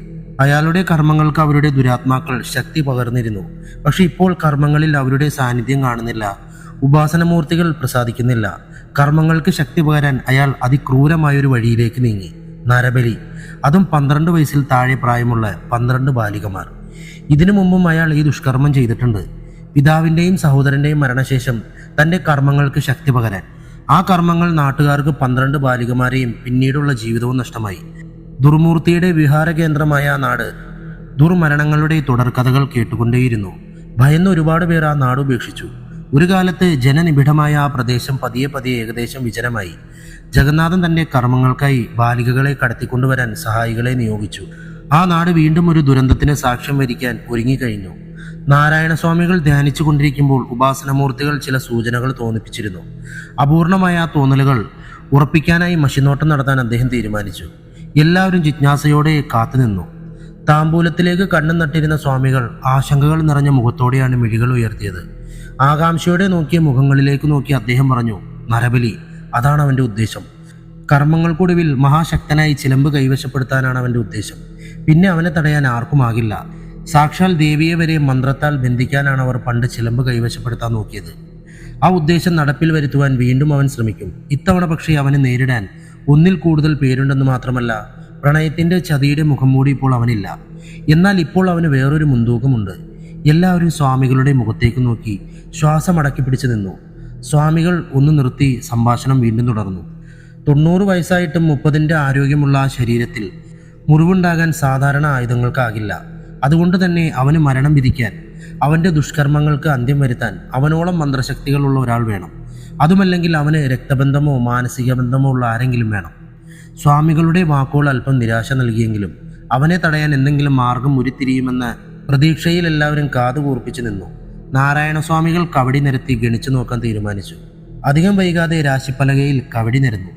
ഏറെ നേരത്തെ കണക്കുകൂട്ടലുകൾക്കൊടുവിൽ ഗണനത്തിനപ്പുറം ഉപാസനമൂർത്തികളുടെ അനുഗ്രഹം എന്നോണം ചില വിവരങ്ങൾ അദ്ദേഹത്തിന് വെളിപ്പെട്ടു. അദ്ദേഹത്തിന് പോലും അവിശ്വസനീയമായ ചില വിവരങ്ങൾ. ഏറെ നേരത്തെ ചിന്തകൾക്ക് ശേഷം അർദ്ധസത്യങ്ങൾ മാത്രം തൽക്കാലം വെളിപ്പെടുത്താമെന്ന് അദ്ദേഹം തീരുമാനിച്ചു. മരണശേഷം യദുവിൻ്റെ മുത്തച്ഛൻ്റെ സഹോദരി ഇന്ദുലേഖയുടെ സഹോദരിയുടെ ആത്മാവ് യക്ഷിരൂപം പ്രാപിച്ചിരുന്നു. അവൾ തൻ്റെ ജീവന് ഭീഷണിയാകുമെന്നറിയാവുന്ന ജഗന്നാഥൻ അവളെ കഠിന കർമ്മങ്ങൾക്കൊടുവിൽ ആവാഹിച്ച് കാഞ്ഞിര മരം കൊണ്ടുണ്ടാക്കിയ ഒരു സ്ത്രീരൂപത്തിൽ ആവാഹിച്ച് തൻ്റെ നിലവറയിൽ അടക്കം ചെയ്തിരുന്നു. ജീവിച്ചിരിക്കുമ്പോൾ സാക്ഷാൽ ദേവി ചൈതന്യം കുടികൊണ്ടിരുന്ന ഇന്ദുവിൻ്റെ മുക്തിയാണ് ജഗന്നാഥൻ്റെ നാശത്തിൻ്റെ ആദ്യപടി ആകേണ്ടത്. അതിന് അവൻ്റെ മാന്ത്രിക നിലവറയിൽ കയറി ആ കാഞ്ഞിര രൂപത്തിൽ രക്തം വീഴ്ത്തണം. പക്ഷെ അതിലും വലിയൊരു അപകടം ഒളിഞ്ഞിരിക്കുന്നുണ്ട്. സ്വതന്ത്രയാകുന്ന യക്ഷിരൂപത്തിലുള്ള ഇന്ദുലേഖ ആ രക്തമൊഴുകുന്ന ആളെ വധിക്കാൻ സാധ്യതയുണ്ട്. സ്വന്തം ജീവൻ പണയം വെച്ച് ഈ കർമ്മം ചെയ്യാൻ ആര് തയ്യാറാകുമെന്നതാണ് ചോദ്യം. ഇത് കേട്ടുകൊണ്ടിരുന്ന എല്ലാവരും പരസ്പരം മുഖത്തോട് മുഖം നോക്കി നിന്നു, ഒരാൾ ഒഴിച്ച്. അയാൾ മുന്നോട്ട് വന്ന് പറഞ്ഞു, ഞാൻ തയ്യാറാണ്. മരണത്തിൻ്റെ മുമ്പിലായാലും തോറ്റുകൊടുക്കാൻ ഞാൻ തയ്യാറല്ല. ഈ നാട്ടുകാരും എൻ്റെ കൂട്ടുകാരും എല്ലാം സുഖമായിരിക്കുമെങ്കിൽ എൻ്റെ ജീവൻ പകരം നൽകാൻ ഞാൻ തയ്യാറാണ്. നാരായണസ്വാമികൾ അവനെ നോക്കി പുഞ്ചിരിച്ചുകൊണ്ട് പറഞ്ഞു, എനിക്കറിയാമായിരുന്നു ഇതിന് നീ തന്നെ മുന്നോട്ട് വരുമെന്ന്. മായാദത്ത, കാരണം അത് നിന്റെ നിയോഗമാണ്. മാത്രമല്ല നിന്റെ മനസ്സിന്റെ നന്മ കൂടിയാണത്. എല്ലാവരും ഞെട്ടി അവനെ നോക്കി. യദുവിന്റെ അച്ഛനും മുത്തച്ഛനും പക്ഷെ അവനെ അങ്ങനൊരു വിധിക്ക് വിട്ടുകൊടുത്തുണ്ടാകുന്ന ലാഭം വേണ്ടെന്ന് പറഞ്ഞ് അതിനെ എതിർത്തു. തന്നോടുള്ള അവരുടെ സ്നേഹം മായന്റെ തീരുമാനത്തെ ഉറപ്പിച്ചതേയുള്ളൂ. അവന്റെ നിർബന്ധത്തിന് വഴങ്ങി അവസാനം എല്ലാവരും അത് സമ്മതിച്ചു. പക്ഷെ ഒരു നിബന്ധന വച്ചു.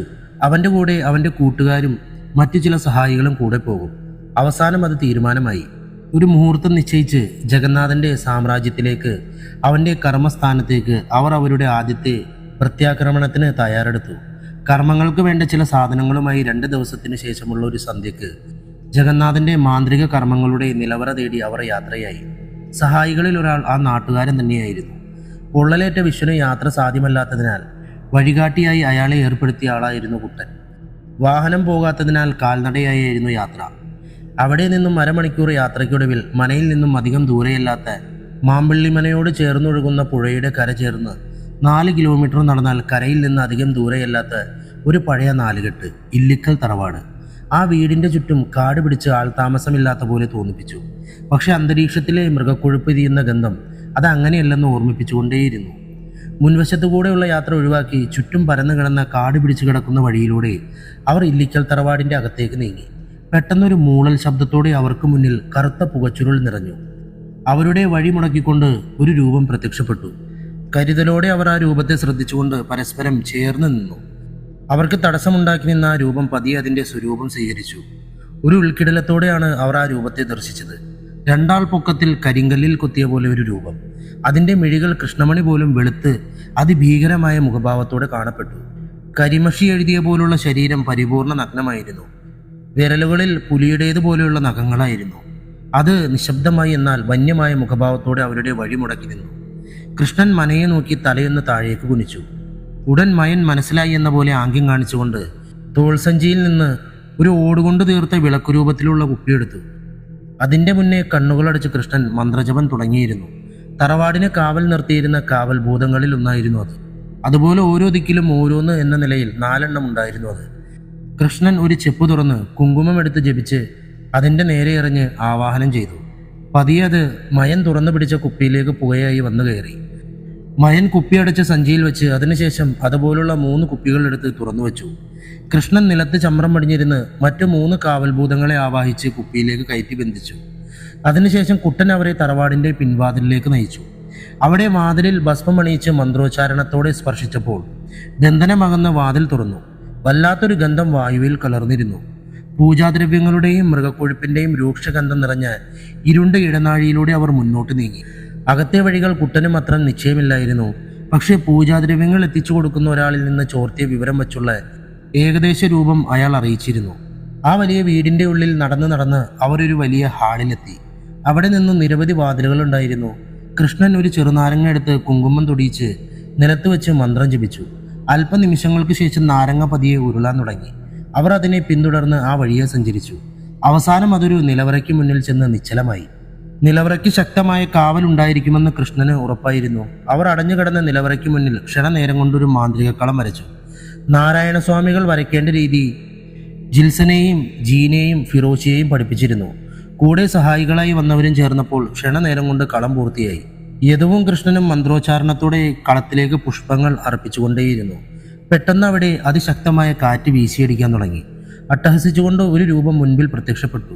നിലവറയ്ക്ക് കാവൽ നിർത്തിയ ആകാശയക്ഷിയായിരുന്നു അവൾ. ചുവന്ന കച്ചയണിഞ്ഞ് ചുവന്ന പട്ടുടുത്ത് ചുവന്ന വലിയ വട്ടപ്പൊട്ട് തൊട്ട് കൺമശി കളറുള്ള അവൾ കൈകൾ വിടർത്തി നിന്ന് അട്ടഹസിച്ചു. കാറ്റിന് മുമ്പിൽ കളം മായുമെന്ന ഘട്ടം വന്നപ്പോൾ മയൻ മുന്നിലേക്ക് ചെന്ന് സ്വാമികൾ കൊടുത്ത ഭസ്മം അവൾക്ക് നേരെ വീശി. പെട്ടെന്ന് കാറ്റ് നിലച്ചു. അട്ടഹാസത്തിന് പകരം കരച്ചിൽ മുഴങ്ങി കേട്ടു തുടങ്ങി. പിന്നെ പതിയെ അതും അടങ്ങി. അവൾ അന്തരീക്ഷത്തിൽ അലിഞ്ഞു ചേർന്നു. അടഞ്ഞുകിടന്ന നിലവറയുടെ വാതിൽ മലർക്കെ തുറന്നു. അവർ അകത്തേക്ക് മെല്ലെ കയറി. മറ്റൊരു ലോകത്തേക്ക് കയറിയതുപോലെയായിരുന്നു അവിടം. നിലവറയുടെ ഒത്ത നടുക്ക് എരിയുന്നൊരു വലിയ ഹോമകുണ്ഡം. ചുറ്റും എരിഞ്ഞുകൊണ്ടിരിക്കുന്ന നിരവധി വിളക്കുകൾ. മുറിക്ക് ചുറ്റും മൃഗക്കൊഴുപ്പുകൾ ഒഴിച്ച് കത്തിച്ചു വെച്ച പന്തങ്ങളും ചിരാതുകളും. ഒരു മൂലയിൽ കൂട്ടിവെച്ച പൂജാദ്രവ്യങ്ങൾ, ഒരു വശത്ത് അലമാരയും ഒരു വലിയ പെട്ടിയും, കൂടാതെ പുരാതനമായ പല വസ്തുക്കളും. അവർ സമയം കളയാതെ ഇന്ദുലേഖയെ ആവാഹിച്ച് കാഞ്ഞിരത്തിൽ തീർത്ത സ്ത്രീരൂപം അന്വേഷിച്ചു തുടങ്ങി.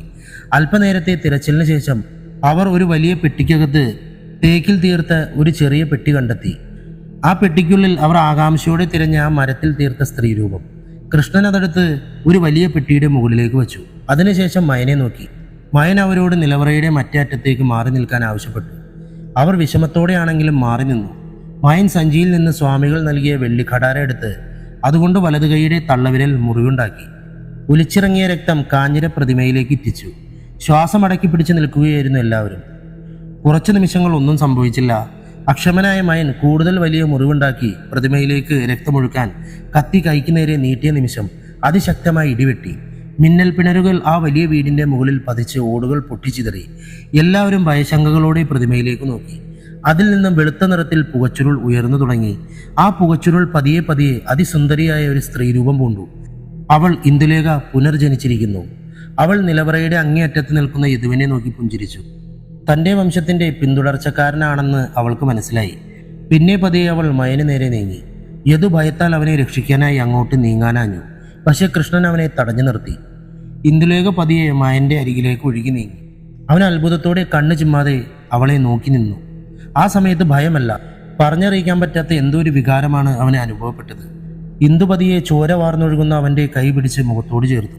നിലവറയുടെ മറുകോണിൽ എല്ലാ മുഖങ്ങളും ഭയത്താൽ വിറച്ചു. പക്ഷെ അടുത്ത നിമിഷത്തിൽ മയന്റെ മുറിവിൽ നിന്ന് രക്തമൊഴുകുന്നത് നിന്നു. ആ മുറിവ് അപ്രത്യക്ഷമായി. മയൻ പക്ഷേ ഇതൊന്നും അറിയാതെ ആ മുഖപ്രഭയിൽ മങ്ങിയെന്നോണം നിശ്ചലനായി നിന്നു. ഇന്ദുലേഖ പതിയെ മയന്റെ ശിരസ് ഒരു കൈകൊണ്ട് പിടിച്ച് മൂർധാവിൽ നിറഞ്ഞ വാത്സല്യത്തോടെ ചുംബിച്ചു. മയന്റെ മിഴികൾ നിറഞ്ഞു തുളുമ്പിയിരുന്നു. കാരണമറിയാത്ത എന്തോ ഒന്ന് അവനെ ഓർമ്മ വച്ചതിന് ശേഷം സങ്കടപ്പെടുത്തിക്കൊണ്ടേയിരുന്നു. ആ കാഴ്ച മറ്റുള്ളവരെ ആശ്ചര്യപ്പെടുത്തുകയും സന്തോഷിപ്പിക്കുകയും ചെയ്തു. ഇന്ദുലേഖ മയനെ നോക്കി ചിരിച്ചുകൊണ്ട് പറഞ്ഞു, നിനക്ക് ആവശ്യമുള്ളപ്പോൾ എല്ലാം എന്നെ ഓർത്താൽ മതി.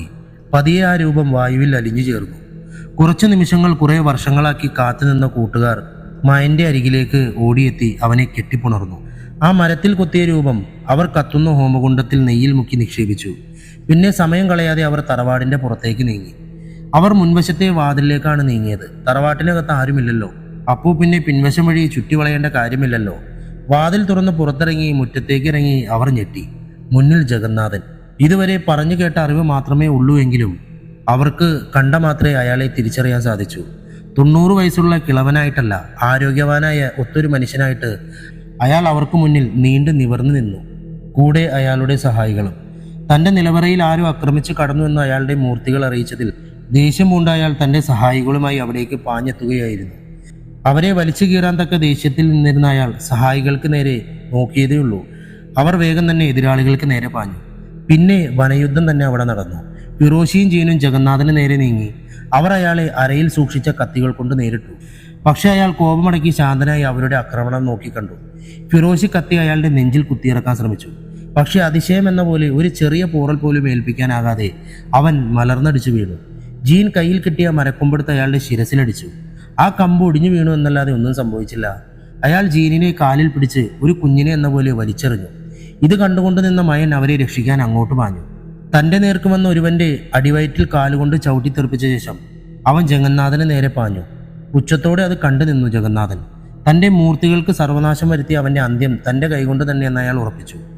അരയിൽ നിന്ന് ഊരിയ വെള്ളിക്കടാര വീശി മയൻ ഒരു മലക്കം മറിഞ്ഞു. ഖടാരമുന കൊണ്ട് ജഗന്നാഥന്റെ നെഞ്ചിൽ വലിയൊരു മുറിവുണ്ടായി. ഒരു നിമിഷം വല്ലാത്ത നിശബ്ദത അവിടെ നിറഞ്ഞു. അയാൾ വിശ്വസിക്കാനാകാതെ അവന് നേരെ നോക്കി. അസാധ്യമായ കാര്യം. തൻ്റെ മേൽ മുറിവുണ്ടാക്കാൻ സാധിക്കുന്ന ഒരാൾ ജീവിച്ചിരിക്കാൻ ഒരു സാധ്യതയും ഇല്ലെന്ന് അയാൾ കരുതി. പക്ഷെ അത് സംഭവിച്ചിരിക്കുന്നു. മയൻ അയാളുടെ ഞെട്ടൽ മുതലെടുത്ത് ഫിറോഷിയെ പിടിച്ചെഴുന്നേൽപ്പിച്ച് ജീനിനെയും എടുത്തുപൊക്കി പുറത്തേക്ക് നീങ്ങി. അപ്പോഴേക്കും ജഗന്നാഥന്റെ സഹായികളെ വീഴ്ത്തി മറ്റുള്ളവരും അവർക്കൊപ്പം എത്തിയിരുന്നു.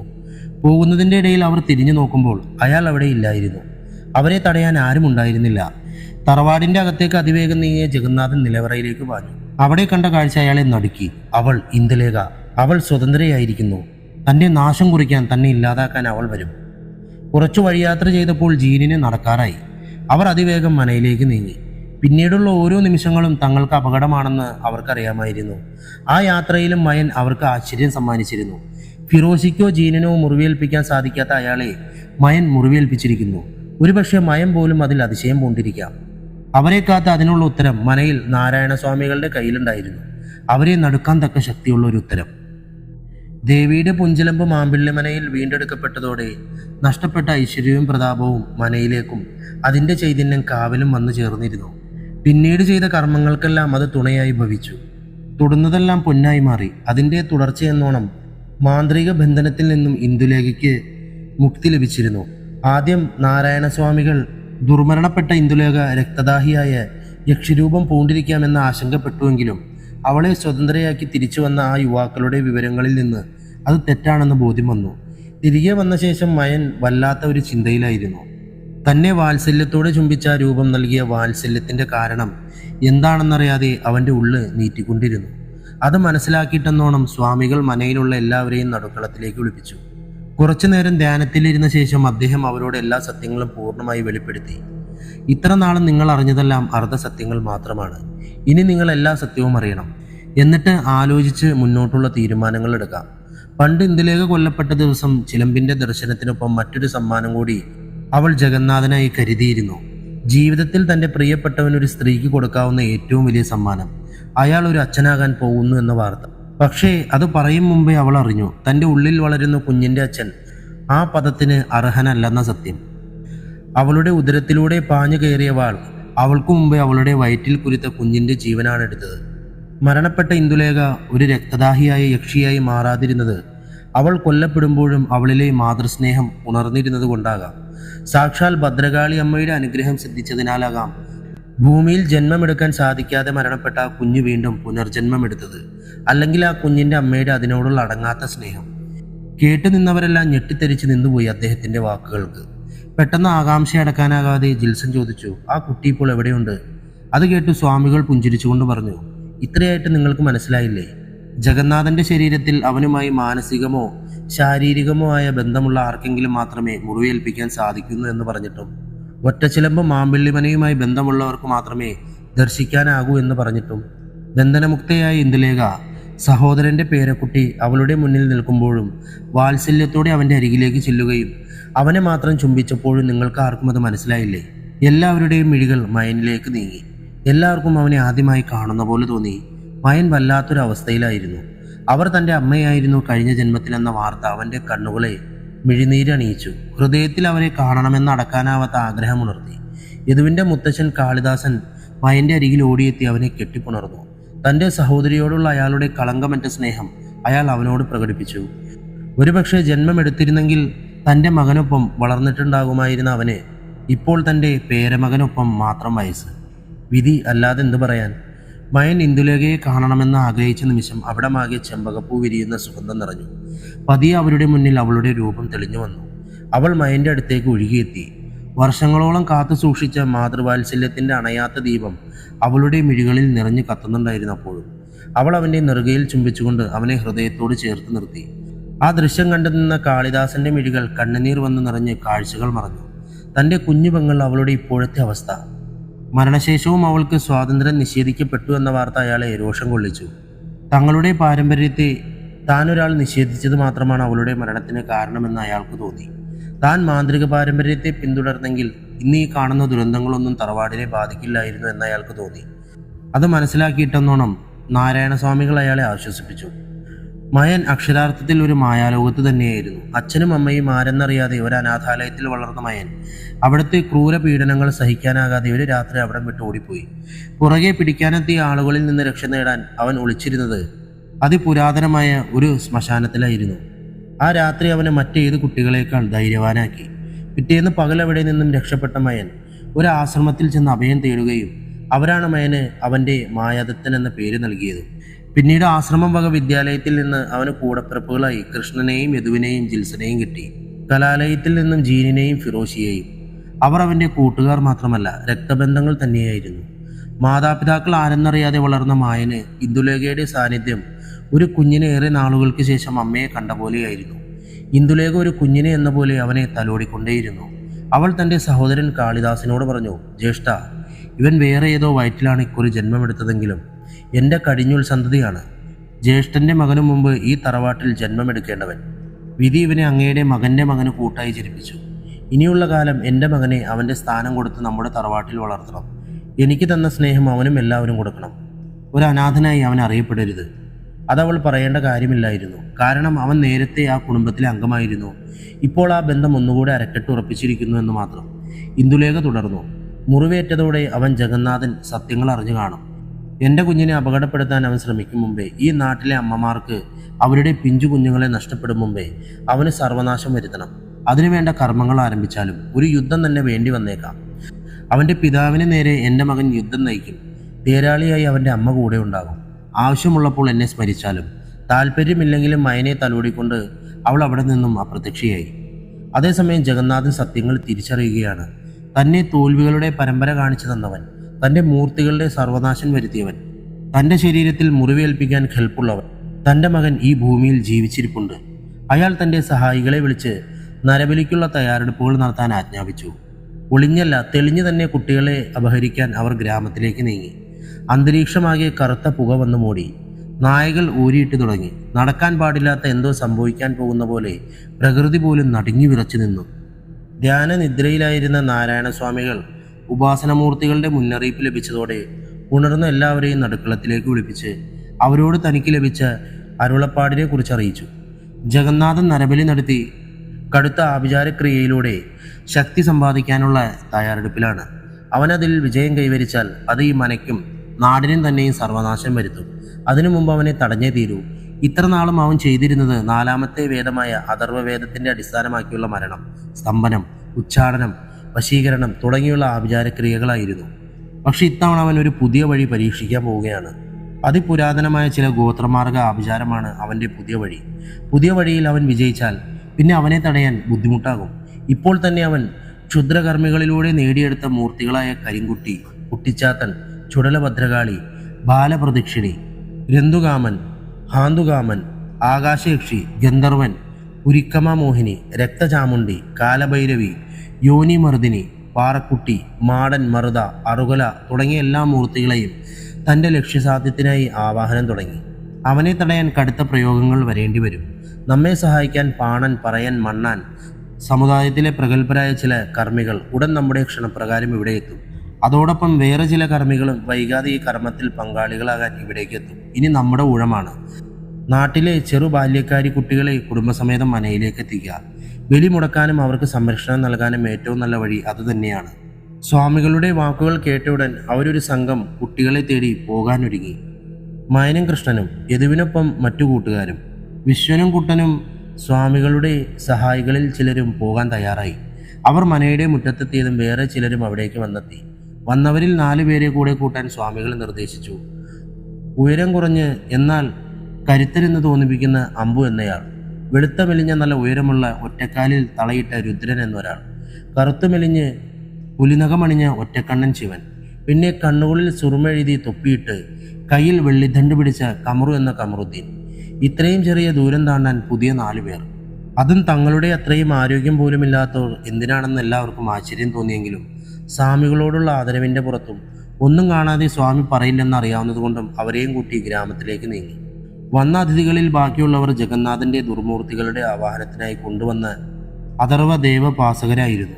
അവർ മനയ്ക്ക് പുറകിൽ പുഴക്കരികിൽ സ്വാമികളുടെ നിർദ്ദേശപ്രകാരം കർമ്മങ്ങൾ തുടങ്ങാനുള്ള ഒരുക്കങ്ങളിലേക്ക് നീങ്ങി. വിശ്വനും കുട്ടനും കൂടെയുള്ള സഹായികളും ഗ്രാമത്തിലേക്ക് പോയി. എല്ലാ വീട്ടിലും കയറിയിറങ്ങി പരിചയമുള്ള വീടുകളിൽ നേരിട്ടും മറ്റു വീടുകൾ ചോദിച്ചുമറിഞ്ഞ് അതിവേഗം കുട്ടികളെ അന്വേഷിച്ചു. കാലങ്ങളായി ദുരന്തങ്ങൾ നേരിടുന്നവരെ പറഞ്ഞു മനസ്സിലാക്കാൻ അത്ര ബുദ്ധിമുട്ടുള്ള കാര്യമായിരുന്നില്ല. കുട്ടികളുള്ള വീടുകളിലെത്തി കാര്യങ്ങൾ ധരിപ്പിച്ചപ്പോൾ ഭയന്നുപോയ മാതാപിതാക്കൾ കൂടുതലൊന്നും പറയാതെ കുട്ടികളെയും കൂട്ടി അവരുടെ കൂടെ മനയിലേക്ക് നീങ്ങി. മനയിലേക്കുള്ള യാത്ര അത്ര സുഗമമാകില്ല എന്നവർക്കറിയാമായിരുന്നു. ഓരോ കാലടിയിലും അവർ ജഗന്നാഥൻ്റെ മൂർത്തികളെ പ്രതീക്ഷിച്ച് മുന്നോട്ട് നീങ്ങി. കുട്ടികളെ നടുവിൽ നിർത്തി, ചുറ്റും മാതാപിതാക്കളെ നിർത്തി. അതിനു ചുറ്റും സംരക്ഷണമൊരുക്കിയാണ് അവർ മുന്നോട്ട് നീങ്ങിയത്. മനയിലേക്ക് തിരിയുന്ന അവസാന വളവിൽ അവരെയും കാത്ത് ചിലർ നിൽപ്പുണ്ടായിരുന്നു. അവരുടെ പ്രതീക്ഷകൾക്കും അപ്പുറം ചിലർ. മൂടൽമഞ്ഞ് നിറഞ്ഞ പോലെ ഇരുണ്ടുകിടന്ന അന്തരീക്ഷം കാരണം മുന്നോട്ടുള്ള കാഴ്ച മങ്ങിക്കിടന്നെങ്കിലും അവർ പതിയെ മുന്നോട്ട് നീങ്ങിക്കൊണ്ടിരുന്നു. മനയിലേക്കുള്ള അവസാന വളവെത്തിയപ്പോഴാണ് അവർ അത് കണ്ടത്. നിഴൽ പോലെ കുറേ രൂപങ്ങൾ അല്പം അകലെയായി നിൽക്കുന്നു. എന്തായാലും മിത്രങ്ങളാകാൻ ഒരു സാധ്യതയുമില്ല. ആരാണെന്നറിയാതെ മുന്നോട്ടുള്ള യാത്ര അത്ര ബുദ്ധിയുമല്ല. മുന്നിൽ വഴികാട്ടി നടന്നിരുന്ന പുതിയ അതിഥികൾ നിന്നു. കുട്ടികളെ ശ്രദ്ധിക്കാൻ മറ്റുള്ളവരോട് പറഞ്ഞ് എന്നിട്ട് കമറുവിനെ നോക്കി. അയാൾ തൻ്റെ വെള്ളിക്കോൽ നിലത്തുകുത്തി എന്തോ അറേബ്യൻ ഭാഷയിൽ മന്ത്രിച്ചു. പതിയെ അവിടെ നിറഞ്ഞു നിന്ന മൂടൽമഞ്ഞ് അയാളുടെ വെള്ളിക്കോലിൽ ലയിച്ച് അപ്രത്യക്ഷമായി. ചുറ്റും വെയിൽ പരന്നു. മുന്നിൽ നിൽക്കുന്നവരെ കാണാറായി. ജഗന്നാഥന്റെ പുതിയ തന്ത്രം. മന്ത്രത്തെ നേരിടാനുള്ളവർ വന്നപ്പോൾ തന്ത്രപൂർവ്വം കൈക്കരുത്തുകൊണ്ട് നേരിടാനുള്ള ബുദ്ധി. അബദ്ധം പറ്റിയെന്ന് കൃഷ്ണന് മനസ്സിലായി. പക്ഷേ പുറകിലൂടെയും ആളുകൾ വന്നപ്പോഴാണ് പറ്റിയ യഥാർത്ഥ ചതി അവർക്ക് മനസ്സിലായത്. ഒരു ആക്രമണത്തെ ചെറുക്കാൻ പെട്ടെന്ന് എല്ലാവരും തയ്യാറെടുത്തു. പുറകിലൂടെ പാഞ്ഞെത്തിയ ജഗന്നാഥന്റെ ആളുകളെ മയനും ഫിറോസിയും ജിൽസനും ജീനും കൂടി നേരിടാൻ തുടങ്ങി. യദുവും കൃഷ്ണനും മറ്റുള്ളവരും കുട്ടികളെ സംരക്ഷിച്ചു നിർത്തി. പാഞ്ഞു വന്ന തടിയന്മാർ മയന്റെ ദേഷ്യം കണ്ടൊരു നിമിഷം ഭയന്നുവെങ്കിലും മുന്നോട്ട് പാഞ്ഞു. വന്യമായ ശക്തിയോടെ അവൻ രണ്ടുപേരെ വലിച്ചെറിഞ്ഞ് മുന്നോട്ട് പാഞ്ഞു. ഇരുവശങ്ങളിലൂടെ ജിൽസനും ഫിറോസിയും മറ്റുള്ളവർക്ക് നേരെ പാഞ്ഞു. മുഖം ചതഞ്ഞ് ഓരോരുത്തരായി വീണുകൊണ്ടേയിരുന്നു. ജീൻ അവർക്ക് പുറകിൽ നിന്ന് അടികൊണ്ട് വീഴുന്നവരെ മാത്രം കൈകാര്യം ചെയ്തുകൊണ്ട് അവർ കുട്ടികളുടെ സമീപം എത്താതിരിക്കാൻ ശ്രമിച്ചു. കടുത്ത പോരാട്ടം തന്നെ സംഘത്തിന്റെ പുറകിൽ നടന്നുകൊണ്ടിരുന്നു. എന്നാൽ അതേസമയം മുൻവശത്ത് അപ്രതീക്ഷിതമായ ചിലത് നടക്കുന്നുണ്ടായിരുന്നു. വെള്ളിക്കോലിൽ മൂടൽമഞ്ഞിനെ പിടിച്ചുകെട്ടിയ കമറുവിനെ നേരെ ഒരുത്തൻ പാഞ്ഞെടുത്തു. അരികിലെത്താറായ നിമിഷം അവൻ കുറുവടി കൊണ്ടുള്ള അടിയേറ്റ് വീണു. നിലത്ത് നിന്നും ചാടി ഉയർന്ന അമ്പ് ഒരൊറ്റ നിമിഷത്തിൽ അവനെ വീഴ്ത്തി. മുന്നിലെ സംഘം അല്പമൊന്ന് പരിഭ്രാന്തരായപ്പോൾ അവരുടെ നേതാവ് മുന്നിലേക്ക് വന്നു. 6.5 അടി ഉയരമുള്ള ഒരു ഭീമാകാരൻ. അയാളെ മറികടന്ന് പുറകിൽ നിൽക്കുന്നവരെ ലക്ഷ്യമാക്കി ശിവനും അമ്പുവും മുന്നോട്ട് പാഞ്ഞു. നേതാവ് അവരെ ശ്രദ്ധിക്കാതെ ശാന്തനായി മുന്നോട്ട് നീങ്ങി. രുദ്രൻ അയാളുടെ നേരെ ശ്രദ്ധയോടെ നോക്കി നിന്നു. അയാളുടെ നിഴൽ തനിക്കരികിലെത്തിയ സമയം ആ ചുണ്ടുകളിൽ ഒരു പുഞ്ചിരി വിരിഞ്ഞു. മിഴികളിൽ അഗ്നി തെളിഞ്ഞു. ചുണ്ടുകളിൽ അജ്ഞാതമായ മന്ത്രശീലുകൾ ഉരുത്തിരിഞ്ഞു. നേതാവിനെ തടയാൻ മുന്നിലേക്കെത്തിയ വിശ്വനെയും കുട്ടനെയും പുഷ്പം പോലെ എടുത്ത് പുറകിലേക്ക് എറിഞ്ഞു. അതിനുശേഷം രുദ്രന്റെ നേരെ നീങ്ങി. മന്ത്രോച്ചാരണത്തോടെ അയാളുടെ നിഴലിന്റെ ശിരോഭാഗത്ത് വലതുകാലിന്റെ തള്ളവിരൽ അമർത്തി. പെട്ടെന്ന് നേതാവ് ശിരസ് പൊത്തിപ്പിടിച്ച് തലയ്ക്ക് കൂടം കൊണ്ട് അടി കിട്ടിയ പോലെ നിലവിളിച്ചു. പിറകിൽ അമ്പുവും ശിവനും വിശ്വനും കുട്ടനുമായി മല്ലിട്ടിരുന്ന അയാളുടെ അനുയായികൾ നേതാവിന്റെ അലർച്ച കേട്ട് പതറി. അടുത്ത നിമിഷം രുദ്രൻ അരയിൽ നിന്നും ഒരു നാരായം വലിച്ചെടുത്തു. അയാളുടെ നിഴലിൽ തൊണ്ടഭാഗത്ത് കുത്തിയിറക്കി. മണ്ണിൽ നിന്നും ചോരയൊഴുകി. എന്നാൽ ഒരു മുറിവ് പോലുമില്ലാതെ അവരുടെ നേതാവ് നിലത്ത് വീണ് പിടഞ്ഞു മരിച്ചു. നേതാവിന്റെ കരച്ചിൽ കേട്ട് മുന്നോട്ട് പാഞ്ഞവരെല്ലാം അയാളുടെ അതേ ഗതി ഏറ്റുവാങ്ങി. പുറകിൽ ഏറ്റുമുട്ടിയിരുന്ന അയാളുടെ ആളുകൾ ഒരുപാട് പേർ നിലത്ത് വീണ് കിടന്നിരുന്നു. എങ്കിലും മുന്നിൽ നിന്നും നേതാവിന്റെ കരച്ചിൽ കേട്ട് ഓടിച്ചെന്ന അവരും ആ കാഴ്ച കണ്ട് ഞെട്ടിവിറച്ചു. കൂട്ടത്തിലുള്ളവർ ഭൂരിഭാഗവും നേതാവിനൊപ്പം നിലത്ത് വീണ് കിടക്കുന്നു. ബാക്കിയുള്ളവരെ 4 പേർ ചേർന്ന് ചതച്ചു കൊല്ലുന്നു. പിന്നീട് അവർ ഒന്നും ചിന്തിച്ചില്ല. അവിടെ നിന്നും ഓടി രക്ഷപ്പെടാനുള്ള ശ്രമമായിരുന്നു പിന്നീട്. നിലത്ത് മരിച്ചു വീണവരും ഭയന്ന് നിൽക്കുന്ന കുഞ്ഞുങ്ങളും മാതാപിതാക്കളും അവർക്ക് തുണ വന്നവരും മാത്രമായി ബാക്കി. എല്ലാം ഒതുങ്ങിയതിനു ശേഷം ജിൽസൺ കൃഷ്ണനോട് ചോദിച്ചു, ആ രുദ്രൻ കാണിക്കുന്ന വിദ്യ എന്താണ്? കൃഷ്ണൻ തൻ്റെ അറിവുകൾ വെച്ച് പറഞ്ഞു, അത് മലയൻ സമുദായത്തിൻ്റെ നിഴൽ കുഞ്ഞു പോലെയുണ്ട്. അതറിയുന്നവർ ഇന്ന് ജീവിച്ചിരിപ്പില്ല എന്നാണ് ഞാൻ കരുതിയത്. പൗരാണിക കാലത്ത് വരെ ഇതുണ്ടായിരുന്നു എന്നാണ് കേട്ടുകേൾവി. ആൾരൂപം നിർമ്മിച്ച് മഷിയിൽ ആവാഹിച്ചാണ് ഇത് ചെയ്തിരുന്നതെന്നാണ് കേട്ടിട്ടുള്ളത്. ഇങ്ങനെയൊന്ന് ഇതാദ്യമായാണ് കാണുന്നത്. എല്ലാവരും ആശ്ചര്യത്തോടെ അയാളെ നോക്കി. സമയം കളയാതെ അവർ മനയിലേക്ക് അതിവേഗം നീങ്ങി. മനയുടെ അതിര് കടന്ന് ഉള്ളിലേക്കെത്തിയ നിമിഷം അടുത്ത തടസ്സം അവർക്ക് മുന്നിലെത്തി. ആകാശയക്ഷി. ജഗന്നാഥന്റെ മൂർത്തി അവർക്ക് നേരെ നോക്കി വായുവിൽ നിന്നലറി. അവളുടെ മുന്നിലേക്ക് മയൻ നിർഭയം വന്ന് കയറി നിന്നു. അത് മയന് നേരെ അഗ്നിഗോളങ്ങൾ പറഞ്ഞയച്ചു. അത് അവനരികിൽ എത്തും മുമ്പേ അപ്രത്യക്ഷമായി. പകരം മയനും ആകാശയക്ഷിക്കുമിടയിൽ അവൾ പ്രത്യക്ഷയായി, ഇന്ദുലേഖ. 2 ഘോരശക്തികൾ പരസ്പരം ഏറ്റുമുട്ടി. അതിനിടയിൽ കുഞ്ഞുങ്ങളെയും മാതാപിതാക്കളെയും മറ്റുള്ളവർ മനയിലേക്ക് എത്തിച്ചു. ആ ഭീകരമായ ആകാശയുദ്ധത്തിന് സാക്ഷ്യം വഹിച്ച് മയൻ മാത്രം അവിടെ നിന്നു. യുദ്ധത്തിനൊരു അന്ത്യം വരില്ല എന്ന് തോന്നിയ നിമിഷം നാരായണസ്വാമികൾ മയനെ പൂജാമുറിയിലേക്ക് വിളിപ്പിച്ചു. അതിനുശേഷം അവന് കാതിൽ ശ്രീ ഭദ്രകാളി മൂലമന്ത്രം ഉപദേശിച്ചു കൊടുക്കാൻ യദുവിൻ്റെ മുത്തച്ഛൻ കാളിദാസനോട് ആവശ്യപ്പെട്ടു. അയാൾ സന്തോഷത്തോടെ അതവന് ഉപദേശിച്ചു കൊടുത്തു. ഭക്തിപൂർവ്വം മന്ത്രദീക്ഷ ഏറ്റുവാങ്ങിയ മയനോട് ഒറ്റച്ചിലമ്പ് കൈവാങ്ങി ഇന്ദുലേഖയുടെ സഹായത്തിന് ശ്രീ ഭദ്രകാളിയമ്മയെ ആവാഹിക്കാൻ ആവശ്യപ്പെട്ടു. മയൻ ഭക്തിപൂർവ്വം ചിലമ്പ് ഏറ്റുവാങ്ങി മൂലമന്ത്രജപം ആരംഭിച്ചു. പുറത്ത് ആകാശയുദ്ധം അതിൻ്റെ പാരമ്യത്തിലെത്തിയിരുന്നു. പെട്ടെന്ന് കണ്ണഞ്ചിക്കുന്ന ഒരു പ്രകാശം കാവിൽ നിന്ന് മനയിലേക്ക് പാഞ്ഞ് അത് മയന് മുന്നിൽ വന്നു നിന്നു. മയന പ്രകാശത്തിൽ സാക്ഷാൽ ഭദ്രകാളിയുടെ വിശ്വരൂപം ദർശിച്ചു. വർഷങ്ങളുടെ തപസ്യയിൽ ലഭിക്കുന്ന ആ പുണ്യദർശനം മുജ്ജന്മ പുണ്യം കൊണ്ടാവാം മയന് മുന്നിൽ പ്രത്യക്ഷയായി. മഹാജ്ഞാനിയായ സ്വാമികൾ പോലും ഒരു പ്രകാശം മാത്രമാണ് ദർശിച്ചത്. ദേവി ചൈതന്യം മയൻ്റെ പ്രാർത്ഥന സ്വീകരിച്ച് അവൻ്റെ മാതാവിൻ്റെ സംരക്ഷണത്തിനായി അവൾക്കരികിലെത്തി. ദേവീരൂപം ദർശിച്ചതും ആകാശയക്ഷി ഭയന്ന് വിറച്ച് എങ്ങോട്ടോ മറഞ്ഞു. പോകുന്ന വഴി അവൾ ജഗന്നാഥൻ്റെ തറവാടിൻ്റെ മേൽക്കൂര തകർത്തുകൊണ്ടാണ് പോയത്. ഇന്ദുലേഖ ദേവിയെ വണങ്ങിക്കൊണ്ട് തൻ്റെ മകന് സമീപത്തേക്ക് നീങ്ങി. അനുഗ്രഹം ചൊരിഞ്ഞുകൊണ്ട് ഭഗവതി അവിടെ നിന്നും മറഞ്ഞു. ജീവിച്ചിരിക്കുമ്പോൾ ലഭിക്കാത്ത സൗഭാഗ്യം, ആ പുണ്യദർശനം തനിക്ക് നൽകിയ പുത്രനെ അവൾ വാത്സല്യത്തോടെ തഴുകി. ജഗന്നാഥന്റെ മറ്റു മൂർത്തികൾ ഓരോന്നായി അവിടെ വന്നു ചേർന്ന കർമ്മികൾ ഓരോരുത്തരായി ആവാഹിച്ച് ബന്ധിച്ചിരുന്നു. അവസാനം ആകാശയക്ഷിയെയും അവർ അവൻ്റെ കെട്ടുപാടിൽ നിന്ന് മുക്തയാക്കി. ജഗന്നാഥന്റെ ഓരോ കാലത്തെ ശത്രുക്കളും അവൻ്റെ അവസാനം ആഗ്രഹിച്ച് ഈ കർമ്മങ്ങളിൽ മാമ്പിള്ളിമനയോട് ചേർന്ന് നിന്നു. ജഗന്നാഥൻ തിരിച്ചറിഞ്ഞു തൻ്റെ ഓരോ പരാജയങ്ങളും. ഇനി അവശേഷിക്കുന്ന ഒരേ ഒരു വഴി, അതിനായി അയാൾ തയ്യാറെടുത്തു. ജഗന്നാഥൻ ഇല്ലിക്കൽ തറവാടിൻ്റെ മുറ്റത്ത് നിന്ന് തൻ്റെ തറവാടാകിയ അവസാനമെന്നോണം നോക്കിക്കണ്ടു. താൻ ജനിച്ചു വളർന്നത് മുതലുള്ള നിമിഷങ്ങൾ അയാളുടെ കണ്ണുകളിൽ മിന്നിമറഞ്ഞു. ഇടയ്ക്കെപ്പോഴും സ്വപ്നങ്ങൾ തകർത്തുകൊണ്ട് പ്രിയപ്പെട്ടവരുടെ മരണങ്ങൾ, പിതാവിൻ്റെ കർമ്മങ്ങളിലെ പിഴകൊണ്ട് മാതാവിൻ്റെ മരണം, തൻ്റെ പിഴകൊണ്ട് പിതാവിൻ്റെയും അനുജൻ്റെയും മരണം, അതിനുശേഷം തൻ്റെ മുന്നോട്ടുള്ള വഴി തെളിയിക്കാൻ എണ്ണിയാലൊടുങ്ങാത്ത ഹത്യകൾ. ചിലപ്പോൾ അത് വ്യക്തികളായിരുന്നെങ്കിൽ ചിലപ്പോൾ അത് കുടുംബങ്ങളായിരുന്നു. ഏറെ നാളുകളായി അധ്വാനത്തിൻ്റെ ഫലമായി ദാസന്മാരാക്കിയ മൂർത്തികൾ ഏറെക്കുറെ എല്ലാം കൈവിട്ടു പോയിരിക്കുന്നു. ഇനി അവസാന യുദ്ധം ഇത്ര നാളത്തെ യുദ്ധം പോലെയല്ല, തന്നോട് തന്നെ യുദ്ധം ചെയ്യേണ്ട അവസ്ഥ. ഓർക്കെ ജീവിതത്തിൽ ആദ്യമായി കണ്ണുകൾ നീറുന്നു. സ്വന്തം പേര് പോലും ഉച്ചരിക്കാനാവാത്ത ഒരവസ്ഥ അതിലൂടെ കടന്നുപോയവനാണ് ജഗന്നാഥൻ. അതേ ആഭിചാരക്രിയകളുടെ മൂർധന്യത്തിൽ ദുർമൂർത്തികളെ പ്രസാദിപ്പിച്ച് ക്ഷുദ്രക്രിയകൾ ചെയ്ത് മഹാമാന്ത്രികനായപ്പോൾ സാക്ഷാൽ നീലകണ്ഠ മഹാദേവ പെരുമാളിൻ്റെ നാമം ഉച്ചരിക്കാൻ യോഗ്യതയില്ലാതെ പോയി. അല്ലെങ്കിൽ ഉച്ചരിച്ചാൽ മൂർത്തികോപം ഭവിക്കാനുള്ള സാധ്യത. ഒരു ജന്മം കൊണ്ട് നേടിയെടുത്ത സാധനങ്ങളെല്ലാം വൃഥാവിലായി. പെട്ടെന്ന് ജഗന്നാഥൻ്റെ കണ്ണുകൾ കുറുകി. അയാൾ തൻ്റെ ഉറച്ച തീരുമാനം നടപ്പിലാക്കാനായി മുന്നോട്ട് നീങ്ങി. കുളിച്ച് ചെമ്പട്ടുടുത്ത് അരയിൽ കറുത്ത മുണ്ടു ചുറ്റി രക്തതിലകമണിഞ്ഞ് ഇല്ലിക്കൽ തറവാടിൽ നിന്ന് അയാൾ മാമ്പിള്ളിമനയിലേക്ക് യാത്രയായി. ചുണ്ടുകളിൽ ആഭിചാരമന്ത്രങ്ങൾ ഇടമുറിയാതെ ജപിച്ചുകൊണ്ട് മാമ്പിള്ളിമനയുടെ നടപ്പുരയ്ക്ക് മുന്നിൽ അയാൾ നിന്നു. മനയാകെ ചൂഴ്ന്നു നോക്കിക്കൊണ്ട് അയാൾ തൻ്റെ ഇടതുകാൽ അകത്തേക്ക് വെച്ചു. വല്ലാത്തൊരു ശബ്ദത്തോട് ഇടിമുഴങ്ങി. അതോടൊപ്പം മനയുടെ മുറ്റം വിണ്ടുകീറി. വർഷങ്ങൾക്ക് ശേഷം അയാൾ തൻ്റെ പാദങ്ങൾ ആ മണ്ണിൽ കുത്തിയിരിക്കുന്നു. അകത്ത് ചർച്ചയിൽ മുഴുകിയിരുന്ന സ്വാമികളും പുതുതായി മന്ത്രദീക്ഷ സ്വീകരിച്ചവനാണെങ്കിലും മയനും ആ വരവറിയാൻ സാധിച്ചു. അവരാ അവസാന അംഗത്തിനായി എത്തിയ ആളെ കാണാനായി പുറത്തേക്ക് നീങ്ങി. സ്വാമികൾ എല്ലാവരോടായി പറഞ്ഞു, അവൻ എത്തിയിരിക്കുന്നു ചിലമ്പിനായുള്ള അവസാന യുദ്ധം നയിക്കാൻ. അതുകൊണ്ട് തന്നെ ഇത്തവണ അവൻ കൂടുതൽ അപകടകാരിയായിരിക്കും. അവനെ മുറിവേൽപ്പിക്കാൻ സാധിക്കുന്ന ഒരേ ഒരാൾ മായാദത്തൻ മാത്രമാണ്. അതും അത്ര എളുപ്പമല്ല. കാരണം അവൻ ഈ പ്രായത്തിലും കായബലവും മാന്ത്രിക സിദ്ധികളും ഉള്ളവനാണ്. അതുകൊണ്ട് ഇനിയൊരു മടക്കം അവനുണ്ടായാൽ അത് ചിലമ്പും കൊണ്ടായിരിക്കും. പിന്നെ അവന് അജയ്യനാകും. എല്ലാവരും മനയുടെ പൂമുഖത്തെത്തിച്ചേർന്നു. അവർ കണ്ടു 90 വയസ്സ് കഴിഞ്ഞിട്ടും യൗവനം നിറഞ്ഞ ശരീരവുമായി അയാൾ മഹാമാന്ത്രികൻ ജഗന്നാഥൻ. ജഗന്നാഥൻ അവിടെ നിൽക്കുന്ന ഓരോ മുഖങ്ങളെയും ഓരോന്നായി നോക്കി. അവസാനം മയൻ്റെ മുഖത്ത് വന്ന് ആ നോട്ടം നിന്നു.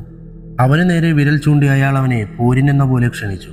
അവൻ ആ ക്ഷണം സ്വീകരിക്കുമെന്ന് ഉറപ്പുള്ളതുകൊണ്ട് ആദ്യം ഇറങ്ങിയത് അവൻ്റെ കൂട്ടുകാർ തന്നെയായിരുന്നു. അവർ അയാൾക്ക് നേരെ പാഞ്ഞു. ഒറ്റ നിമിഷത്തിൽ യദുവും ജിൽസനും അയാളുടെ അടുത്തെത്തി. അയാൾക്ക് നേരെ ചുരുട്ടിയ കൈത്തലം എത്തുന്നതിന് മുമ്പേ അവർ ഒരു വശത്തേക്ക് അയാളുടെ കൈകളാൽ എടുത്തെറിയപ്പെട്ടു. പിന്നിലൂടെ പാഞ്ഞെത്തിയ കൃഷ്ണനും ജീനും ഫിറോഷിയും അയാളെ ആക്രമിച്ചു. പക്ഷേ അതും നിമിഷങ്ങളെ നീണ്ടു നിന്നുള്ളൂ. പക്ഷെ അവർ തോൽവി ഏറ്റുവാങ്ങാൻ തയ്യാറല്ലായിരുന്നു. 4 വശങ്ങളിൽ നിന്നും ആക്രമണം തുടർന്നുകൊണ്ടേയിരുന്നു. അവരെ സഹായിക്കാൻ വിശ്വനും കുട്ടനും എന്നുവേണ്ട മറ്റു കർമ്മികളും ബലിക്ക് ജഗന്നാഥൻ തിരഞ്ഞെടുത്ത കുട്ടികളും പിതാക്കന്മാരുമെല്ലാം എത്തിയെങ്കിലും തോൽവി തന്നെയായിരുന്നു ഫലം. എല്ലാവരും തളർന്നു തുടങ്ങിയിരുന്നു. സ്വാമികൾ മയനെ നോക്കി കണ്ടു കാണിച്ചു.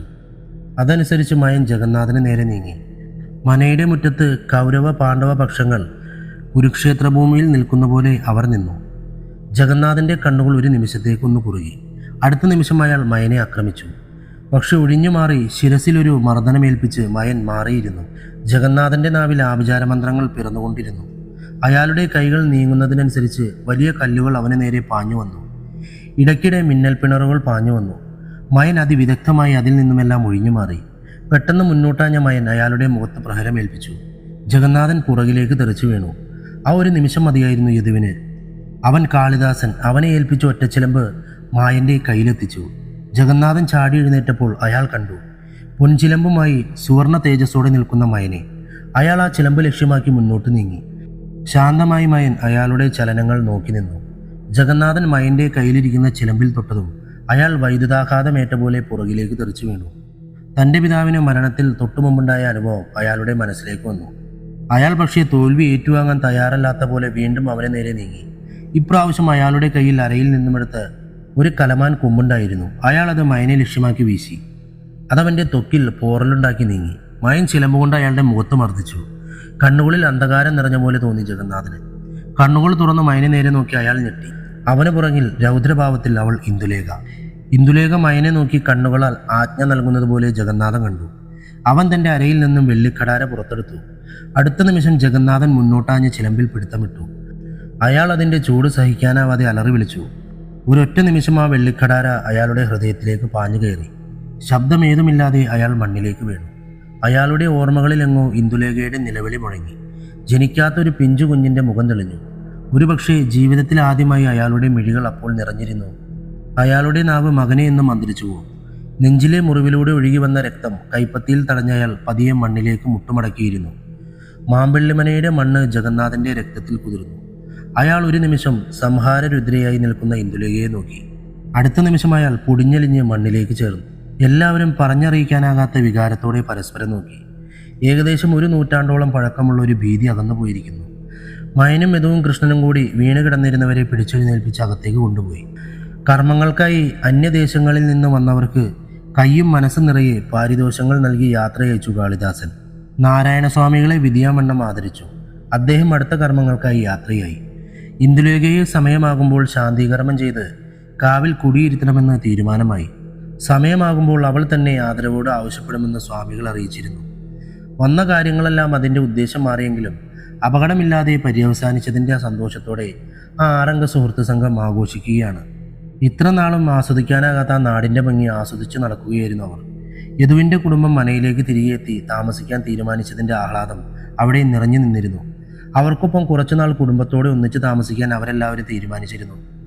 എല്ലാവരും കളിച്ചും ചിരിച്ചും മുന്നോട്ട് നീങ്ങുന്നത് നോക്കി മയൻ പൂമുഖ പടിയിലിരുന്നു. അവൻ അമ്മയെ ഓർത്ത ആ നിമിഷം അവനെ തേടി ഒരു ഇളങ്കാറ്റ് പൂമുഖത്തേക്ക് എത്തി. യദു ഇടയ്ക്കെപ്പോഴും തിരിഞ്ഞു നോക്കിയപ്പോൾ ഇന്ദുലേഖയും മയനും പുഴയുടെ തീരത്തുകൂടെ നടക്കുന്നുണ്ടായിരുന്നു. പകർന്നു കൊടുക്കാൻ സാധിക്കാതെ ബാക്കി വെച്ച വാത്സല്യം മുഴുവനും തൻ്റെ മകന് സമ്മാനിക്കാൻ അവൾ ഇനിയുമേറെ നാൾ അവനൊപ്പം ഉണ്ടാകുമെന്ന് നമുക്ക് പ്രതീക്ഷിക്കാം. കഥ അവസാനിച്ചിരിക്കുന്നു. എന്തായാലും പുതിയ കഥയുമായി വരുന്നത് വരെ കാത്തിരിക്കുക. Love you all. ബൈ.